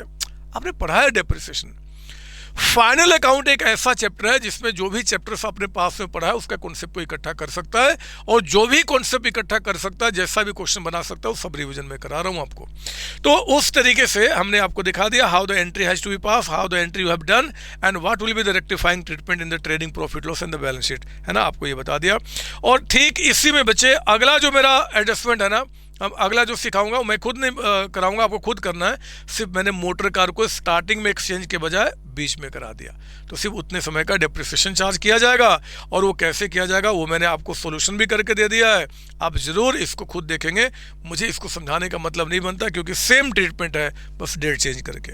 ये अब खुद कर लेंगे आप, ठीक है ना। इंस्टीट्यूट के स्टडी मैट में था तो मैंने वो भी करा दिया आपको। नाउ एक चीज़ और भी बहुत प्यारा सा पॉइंट आपके एग्जाम में पूछता है, और कई बार पूछा है, और मैं चाहता हूं कि ये भी आपको समझा दूं। मान लो ट्रायल बैलेंस में एक बैंक ओवरड्राफ्ट दिया हुआ है ना, 60,000 का, कोई भी अमाउंट हो सकता है। नीचे एडजस्टमेंट में बच्चे क्लोजिंग स्टॉक की वैल्यू आपको नहीं देगा, एग्जाम में जब क्वेश्चन आएगा, ये तो मैंने लिख दिया, बट एग्जाम में क्लोजिंग स्टॉक के बारे में कुछ भी नहीं बोलेगा, सिर्फ वो ये बोलेगा, क्या बोलेगा जी, कि पीपी बैंक मतलब जिससे हमने ओवरड्राफ्ट लिया है, has allowed an overdraft limit against hypothecation of stock. हमारे पास जो स्टॉक एंड में बचे हैं ना, उन स्टॉक के हाइपोथिकेशन यानी कि उनको गिरवी देकर हमने क्या किया जी, ये लोन लिया, ओवरड्राफ्ट लिया है। और पता है लोन देते समय बैंक वाले ने क्या किया, 20% का मार्जिन यहाँ पे माइनस किया है। मतलब कि अगर हमारा स्टॉक आपका 100 का था, तो उसने 20 रुपीज का मार्जिन माइनस करके जो बैंक ओवरड्राफ्ट उसने हमें दिया है ना, बैंक ओवरड्राफ्ट, वो 80 के वैल्यू के बराबर का हमें ओवरड्राफ्ट दिया है। तो बच्चे इस तरीके से जब इंफॉर्मेशन होना तो हमें क्लोजिंग स्टॉक की वैल्यू निकालना होगा। कैसे निकालेंगे, ये जो 60,000 का जो अमाउंट है वो इसके बराबर है, जितना हमें लिमिट दिया गया है, तो जिसके बराबर उससे डिवाइड कर दो। तो स्टॉक की जो पूरी वैल्यू होगी कितनी रही होगी, 75। ये हमारा क्लोजिंग स्टॉक की वैल्यू आ जाएगा ट्रेडिंग के क्रेडिट में और बैलेंस शीट के एसेट साइड में, है ना। तो ये भी मैंने आपको बता दिया। ये सब पॉइंट्स आपने किए होंगे जरूर, बट मैं फटाफट रिकॉल करा रहा हूँ ताकि आपको मज़ा आ जाएगा, है ना। अब तो ख़त्म होने वाला है, देयर इज़ नथिंग न्यू अब आपका। तो एक बार आइए जरा मैं आपको यहाँ पर दिखाऊँ क्वेश्चन नंबर 31 क्या बता रहा है। इलस्ट्रेशन नंबर 31 आपका पढ़िए मेरे साथ, मैं थोड़ी देर बैठ जाता हूँ आपके लिए। ये भी अच्छा सा पॉइंट है, मैं समझाऊंगा अब इसको। आइए 31, इसका ट्रीटमेंट बच्चे पहले बता दो कि इंस्टीट्यूट ने स्टडी मैट में गलत दिया हुआ है, तो जो बताऊंगा एग्जैक्टली वही करना अगर एग्जाम में आ गया तो। ट्रायल वेल्स कहता है कि 31 मार्च 2026 को डेटर्स है सस्पेंस एंड जीएसटी बता रहा है। कहता है कि debtors were shown after deduction of provision for a doubtful debts 2000। एक तो ये जो है ये कहना चाहता है कि भैया ये जो डेटर्स आपका 1,04,000 है वो गलत है। एक्चुअली इस पे 2,000 का प्रोविजन था, वो इसमें से माइनस हो गया कर अकाउंटेंट ने दिखा दिया है। मतलब कुछ ऐसा होना था कि डेटर्स यहाँ पे कितना दिखना था, 1,06,000, और आपके ट्रायल बैलेंस में यहाँ पे प्रोविजन फॉर डाउटफुल डेट दिखना था कितना जी, यहाँ पे आपका 2,000। तो ये नादान जो इस कंपनी का, इस फर्म का जो अकाउंटेंट है ना, उसने इस दो को ऐसे दिखाने के बजाय दोनों को नेट करके दिखा दिया, जो लॉजिकली गलत है। तो हम लोगों ने क्या किया, पहले इसको दिमाग में माना कि इस तरीके का फिगर है। ये कोई मिस्टेक नहीं है, ये मतलब वो अकाउंटेंट की गलती है। क्वेश्चन में ऐसा दिया रहेगा तो हम पहले ऐसे मानते हुए क्वेश्चन सोल्व करेंगे। अब ध्यान सुनना, it was decided that this debt was considered to be bad and should be written off. मतलब करंट ईयर में जितना हमने पिछली बार सोचा था ना कि डूब जाएगा, वो एक्चुअली डूब गया है। तो मैं अगर इसको एक सिंपल लैंग्वेज में लिखने की कोशिश करूं तो ये एडजस्टमेंट एक बन गया जी, यहां पे क्या, फर्दर बैड डेट्स, क्योंकि ऐसा बैड डेट्स हमें दिख नहीं रहा है कहीं पे आपका ट्रायल बैलेंस में। वो कितने का, आपका ₹2,000 का। एक तो एडजस्टमेंट ये हमारे पास हो गया, और एक हो गया कि हमें एक प्रोविजन हमने 1,000 का क्या करना है कि साल के एंड में बना के रखना है। तो ठीक है, अब आप ये मान लीजिए कि ये दिया हुआ, ये दिया हुआ, ये दिया हुआ, ये दिया हुआ, क्वेश्चन को सॉल्व करो। तो देखो बताओ कैसे सॉल्व करेंगे। हम डेटर्स कितना लिखेंगे, 1,06,000, है ना। ये हमने क्या किया, एक मिनट मैं इसको सही कर लूँ थोड़ा सा, आपके साथ ही लिखूंगा। डेटर्स आपका क्या किया जी, यहाँ पे लिख दिया हमने 1,06,000। 1,06,000 के बाद अब जरा बताओ कि आपका उसके बाद यहाँ पे फर्दर बैडेट्स कितना हो गया, 2,000 आपका। तो हम लोग क्या करेंगे कि 2,000 यहाँ से हम माइनस करेंगे। इंस्टीट्यूट ने अपने स्टडी मैट पे माइनस नहीं किया है, बट यहाँ पे माइनस होगा, और ये 2,000 फिर कहाँ जाएगा, हमारे प्रॉफिट लॉस में यहाँ पे आ जाएगा 2 बैड डेट्स, है ना। जो 2,000 आपका हुआ है वो हमें यहाँ पे रिकॉर्ड करना होगा। तो एक तो हमने ये काम किया। फिर उसके बाद कहता है कि आपको यहाँ पे प्रोविजन कितना बनाना है एंड में, 1,000। तो हमने क्या किया जी, 1,000 प्रॉफिट लॉस के डेबिट में 1,000 का बना लिया प्रोविजन, और उस प्रोविजन को हम क्या करेंगे, यहाँ से माइनस करते हुए दिखा देंगे। ये भी ठीक है। एंड जो ओल्ड प्रोविजन हमारे पास है उसको हमने क्या किया, इस साइड दिखा दिया। आप ऐसे ना करके, मतलब मैंने समझाने के लिए तीनों लिख दिया है, आप एग्जाम में क्या करेंगे, ऐसे कर देना, है ना। हम लोग जैसे हम क्लास में पढ़े हुए हैं क्या जी, कि आपका जो इस 3 के जगह पे कि बैड डेट्स हमारा कितना हुआ, 2,000। प्रोविजन हमें न्यू दिख रहा है ना, नहीं दिख रहा है। प्रोविजन हमें न्यू कितना बनाना है जी, प्रोविजन हमें 1,000 इसमें ऐड किया, और लेस हमने क्या बोल दिया, ओल्ड प्रोविजन। ओल्ड प्रोविजन कितना, 2,000। तो नेट अमाउंट बाहर कितना चला जाएगा, 1,000। तो इसको ना लिखे, इसको ना लिखे, इसको ना लिखे, सिर्फ 1,000 यहाँ दिखा दीजिए, कोई दिक्कत नहीं है। ठीक है ना बच्चे। तो आपकी मर्जी है कैसे भी प्रेजेंटेशन करें, बट यही आपका ट्रीटमेंट होना चाहिए। तो यहाँ पे इंस्टीट्यूट ने स्टडी मैट में गलती किया था, मैंने जानबूझ के लिख दिया ताकि आपको वो गलती बता रहा है, वो होपफुली आगे सुधार लेंगे, तो this way the question will be solve. कोई डाउट इसके अंदर में? नहीं सर, ये तो मैंने बता दिया। पॉइंट 1 हमारा हो गया। अब पॉइंट 2 पे आप आइए, सस्पेंस अकाउंट। ये जो सस्पेंस 8000 दिख रहा है ना, इसके बारे में कह रहा है कि represents money advance to sales manager who was to send to Mumbai in August 2026 for sales promotion. सेल्स को प्रमोट करने के लिए हमने अपने जो मैनेजर है ना, उसको हमने क्या किया था जी, आपका 6000 रुपीज का हमने एडवांस दिया था, 8000 का सॉरी। तो जब 8000 एडवांस दिया था, एक्चुअली उस समय क्या था ना, हमें नहीं पता था कि वो कितना खर्च करेगा कितना नहीं करेगा, तो हमने ये एंट्री पास कर दिया था कि कैश गया और हमने सेल्स सस्पेंस अकाउंट को डेबिट कर दिया, तभी सस्पेंस दिख रहा है। अब हमें एंड में पता चला ऑन रिटर्निंग टू कलकत्ता, उसने स्टेटमेंट दिया, कहता है कि 2000 रुपये हमने खर्च किया जी ट्रैवलिंग पे, 1800 खर्च किया लीगल एक्सपेंस, सॉरी 2000 कहता है ट्रैवलिंग पे, 12 लीगल एक्सपेंस, 18 कहता है कि मिसलेनियस, और बैलेंस अभी भी क्या है उसके पास है, जो अभी तक उसने रिफंड किया नहीं है, उसको is yet to be refunded. तो हमने बोला कि ठीक है जी, अब ये जो 8000 हमने दिया था ना सेल्स मैनेजर को, अब इसका डिटेल पता चल गया, तो इसको हमने हटा दिया और हमने ट्रैवलिंग एक्सपेंस ये और मैनेजर को बोला हम इतना लेंगे। अब आंखें बंद, हम इसका क्या ट्रीटमेंट करेंगे? तो इसका ट्रीटमेंट ये होगा बच्चे कि आपने क्या करना है कि प्रॉफिट लॉस के डेबिट में ये दिखाइए, प्रॉफिट लॉस के डेबिट में, प्रॉफिट लॉस के डेबिट में, और जितना मैनेजर से लेना है वो बैलेंस शीट के एसेट साइड में हम दिखा देंगे। सस्पेंस अकाउंट अपने आप क्या हो जाएगा, खत्म हो जाएगा, है ना, क्योंकि उसका डिटेल हमने यहाँ पर रिकॉर्ड कर दिया, वो सारी बातें मैंने ऑलरेडी आपको यहाँ पे दिखा दिए। आप इस तरीके से क्वेश्चन को सॉल्व कर लेंगे, सस्पेंस हमारा नील हो जाएगा, ठीक है ना। और ये जो आपका एक है ना यहाँ पे जीएसटी आपका 6000 मैंने इसलिए दे दिया क्योंकि इंस्टीट्यूट ने इसके बारे में ज़्यादा डिटेल दिया नहीं है। इसके बहुत सारे, आपको पता है कि इनपुट आउटपुट बहुत सारे कॉन्सेप्ट होते हैं, तो उन्होंने जीएसटी के ऊपर में जितना एक्सपेंस है ना, वो कहते हैं कि आप बस प्रॉफिट लॉस में एक्सपेंस मान लो, तो आपको बस प्रॉफिट लॉस में एक्सपेंस मान के इसको खत्म करना है। ज़्यादा कुछ इसका डिटेल उन्होंने आपको नहीं बताया पढ़ने के लिए, ठीक है ना, ये भी मैंने आपको बता दिया। इसके बाद बच्चे ये जो आपका 32 क्वेश्चन है, जो मेरे पेड स्टूडेंट्स हैं, मैंने रेगुलर क्लास में कराया हुआ है, ये रिवीजन में कराने का मतलब नहीं बनता, बट मैंने आपको इसलिए दे दिया क्योंकि कहीं आप इस क्वेश्चन को मिस ना कर जाएं। अगर एग्जाम में इंस्टीट्यूट थोड़ा हट के क्वेश्चन डालने की कोशिश करेगा तो कैश बेसिस ऑफ अकाउंटिंग, हमने ये आपके इंस्टीट्यूट के स्टडी मैट का भी क्वेश्चन है। इतना बड़ा क्वेश्चन समझाने का दोबारा कोई मतलब बनता नहीं है, इसका सोल्यूशन भी मैंने यहाँ पे दे दिया और क्लास में समझा भी दिया है। तो जो भी बच्चा इसका रिविजन कर रहा है और इसमें थोड़ी सी भी दिक्कत आएगी, तो आप रेगुलर क्लास में मेरी क्लास को एक बार 15-10 मिनट उसको रिवाइज करके फास्ट फॉरवर्ड में देख लीजिए, ये पूरा का पूरा आपको रिकॉल हो जाएगा। बट जब आप इतना मेहनत किए हो तो इसको छोड़ना नहीं बच्चे, बस यही कहना चाहता हूँ, इसको रिवाइज करके ही आप जाएंगे, ठीक है ना। तो इन शॉर्ट दोबारा जितने भी मेरे पेड स्टूडेंट्स हैं वो ये ऑलरेडी मेरे साथ क्लास में किए हुए हैं, आप इसका प्रॉपर वहाँ पे रिवीजन कीजिए। इतने बड़े कॉन्सेप्ट को रिवाइज कराने का दोबारा का कोई मतलब नहीं बनता। जो बच्चे नहीं पढ़े हुए अगर, तो प्लीज़ आप इस सॉल्यूशन से उसको समझने की कोशिश कीजिए। कैश बेसिस ऑफ अकाउंटिंग में जो भी एक्सपेंस रेवेन्यू होते हैं, हम जितना कैश हुआ ना बच्चे उतना ही दिखाते हैं, और बैलेंस शीट में वो आउटस्टैंडिंग प्रीपेड ये सब नाम फिर नहीं आता है, आप देखेंगे इसको समझ में आ जाएगा आपका, ठीक है ना।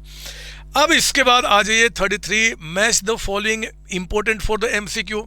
एग्जाम में मैच ऑफ द फॉलोइंग आने के चांसेस कम है, लेकिन कह देगा कि इनकम स्टेटमेंट, और ये 4 नाम दे देगा, बोलेगा कि बताओ इसमें से कोई एक टिक मार्क करो। तो डिटर्मिनेशन ऑफ ऑपरेटिंग रिजल्ट पे हम क्या करेंगे, टिक मार्क करेंगे। रिजल्ट को पता करने के लिए बनाते हैं, रिजल्ट मतलब प्रॉफिट आपका। ग्रॉस ऑपरेटिंग रिजल्ट आपका कौन हमें बताता है, ग्रॉस मतलब कि ग्रॉस प्रॉफिट ट्रेडिंग कौन बताता है। हमारा बैलेंस शीट जो आपका है वो क्या है जी, फाइनेंशियल पोजीशन को बताता है। हमारे पास टॉप डाउन ऑर्डर, ये जो आपका है किस चीज़ के लिए आपका होता है, तो हम लोग क्या करते हैं जी, ये vertical format of balance sheet के बारे में कहते हैं। वर्टिकल, हॉरिजॉन्टल, टॉप डाउन, तो हम क्या बोलते हैं, वर्टिकल फॉर्मेट को आपका। ये सब नाम बड़े ही इंपॉर्टेंट है बच्चे, एग्जाम में आ जाएगा, तो ये मत बोलना कि सर ने बताया नहीं था। एबनॉर्मल लॉस आपका यहाँ पे क्या है जी, तो एबनॉर्मल लॉस आपका कहाँ जाता है, प्रॉफिट लॉस में, मतलब वो नाम से लिंक जो होगा उसमें हम टिक मार्क करेंगे, इसको आप जरूर देख लेंगे। फिल इन द ब्लैंक्स आप ऑलरेडी जानते हैं कि फाइनेंशियल स्टेटमेंट में आपका क्या क्या आएगा, income statement, balance sheet and, तो कैश फ्लो स्टेटमेंट ऊपर ही बता चुका हूँ स्टार्टिंग में, है ना। आपका according to convention of conservatism stock is valued at lower of क्या, कॉस्ट और NRV whichever is lower, बताया है, मैंने पढ़ा हुआ है। तो इन सब का मैंने आंसर आपको यहाँ पे दे दिया है, इसको जरूर देख लेंगे। और किसी भी तरीके से बच्चे, क्योंकि आजकल एग्जाम में पता क्या हो रहा है, एमसीक्यू ये आपको दे देगा कि आपका कहेगा कि भैया dash refer to the order in which various assets liability are shown in the balance sheet, marshalling approach पढ़ा आपने। तो वो सब जो भी वो क्वेश्चन बना सकते ना, मैंने वो भी यहाँ पे आपको दे दिया है। ये क्वेश्चन दे देगा, 4 ऑप्शन बताओ कौन सा, तो मार्शलिंग में टिक मार्क करना होगा। आजकल का ट्रेंड चल रहा है कि कोई भी एक theory fill in the blanks उठा रहे हैं, 4 ऑप्शन दे रहे हैं, एमसीक्यू बना दे रहे हैं। तो जो बना सकते हैं वो भी मैंने यहाँ पे दे दिया है। मल्टीपल चॉइस क्वेश्चन में manager is entitled to commission 5% on, कहता है कि आपका प्रॉफिट बिफोर डिडक्शन, मतलब बिफोर चार्जिंग कमीशन, तो इसका 5% निकाल लेंगे। पेटी कैश हमारा क्या है जी, एसेट है। मैंने इन सबको आपको दे दिया है। Company wishes to 20% margin on selling price, 1/5 on sale, तो जरा बताओ कि कॉस्ट पे कितना हो जाएगा, 1/4 यानी कि 25%, इसमें टिक मार्क करेंगे। अब ये सब समझाने कोई मतलब नहीं बनता, क्योंकि आप बहुत अच्छे हो चुके हैं, बड़े हो चुके हैं, ये सब मैंने ऑलरेडी कराया हुआ है। मैं एक अच्छा सा क्वेश्चन कराना चाहता हूँ, एक अच्छा सा क्वेश्चन, और वो क्वेश्चन आपका एक बार ये देख लो, 20th, ये बहुत इंपॉर्टेंट है ना, क्योंकि है कुछ नहीं बट एग्जाम में पूछा तो, और चांसेज का है पूछने के इस बार, तो कहीं आप ये ना बोले कि सर रिवीजन करा देते हैं हमसे। ये देखिए आप, इस क्वेश्चन में बच्चे पहले बता दूं कि ईयर आपका जो चल रहा है ना, वो ईयर चल रहा है 1 जनवरी 2027 से लेकर 31 दिसंबर 2027। ये आपका करंट ईयर है। मैं बता दूंगा कैसे, सुन लीजिए। कहता है कि रेंट पेड,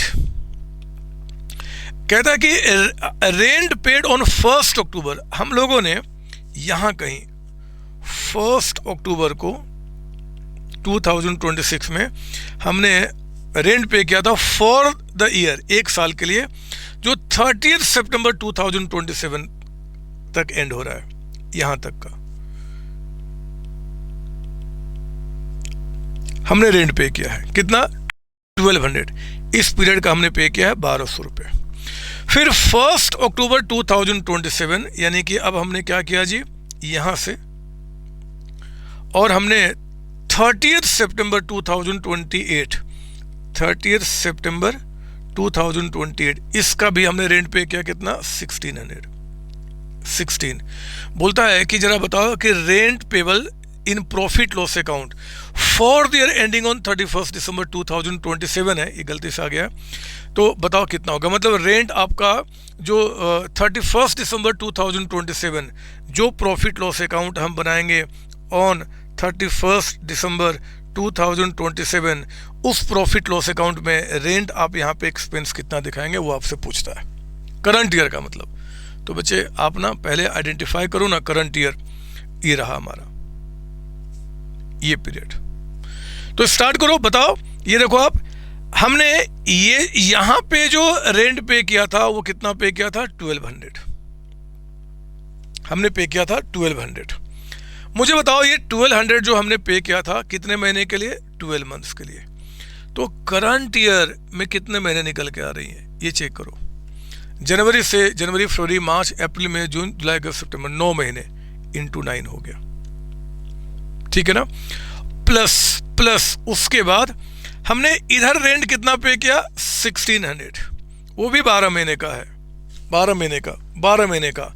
और जरा बताओ ये कितने महीने हो गए, ये कितना महीना है, तो अक्टूबर नवंबर दिसंबर, 3 महीना, तो 3।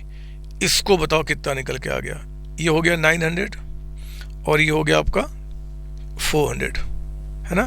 तो टोटल कितना हो गया, 1300। मतलब कि जो करंट ईयर का है, पेमेंट कभी भी हो, करंट ईयर में जितने का हमने बेनिफिट लिया वही हमारा एक्सपेंस होगा।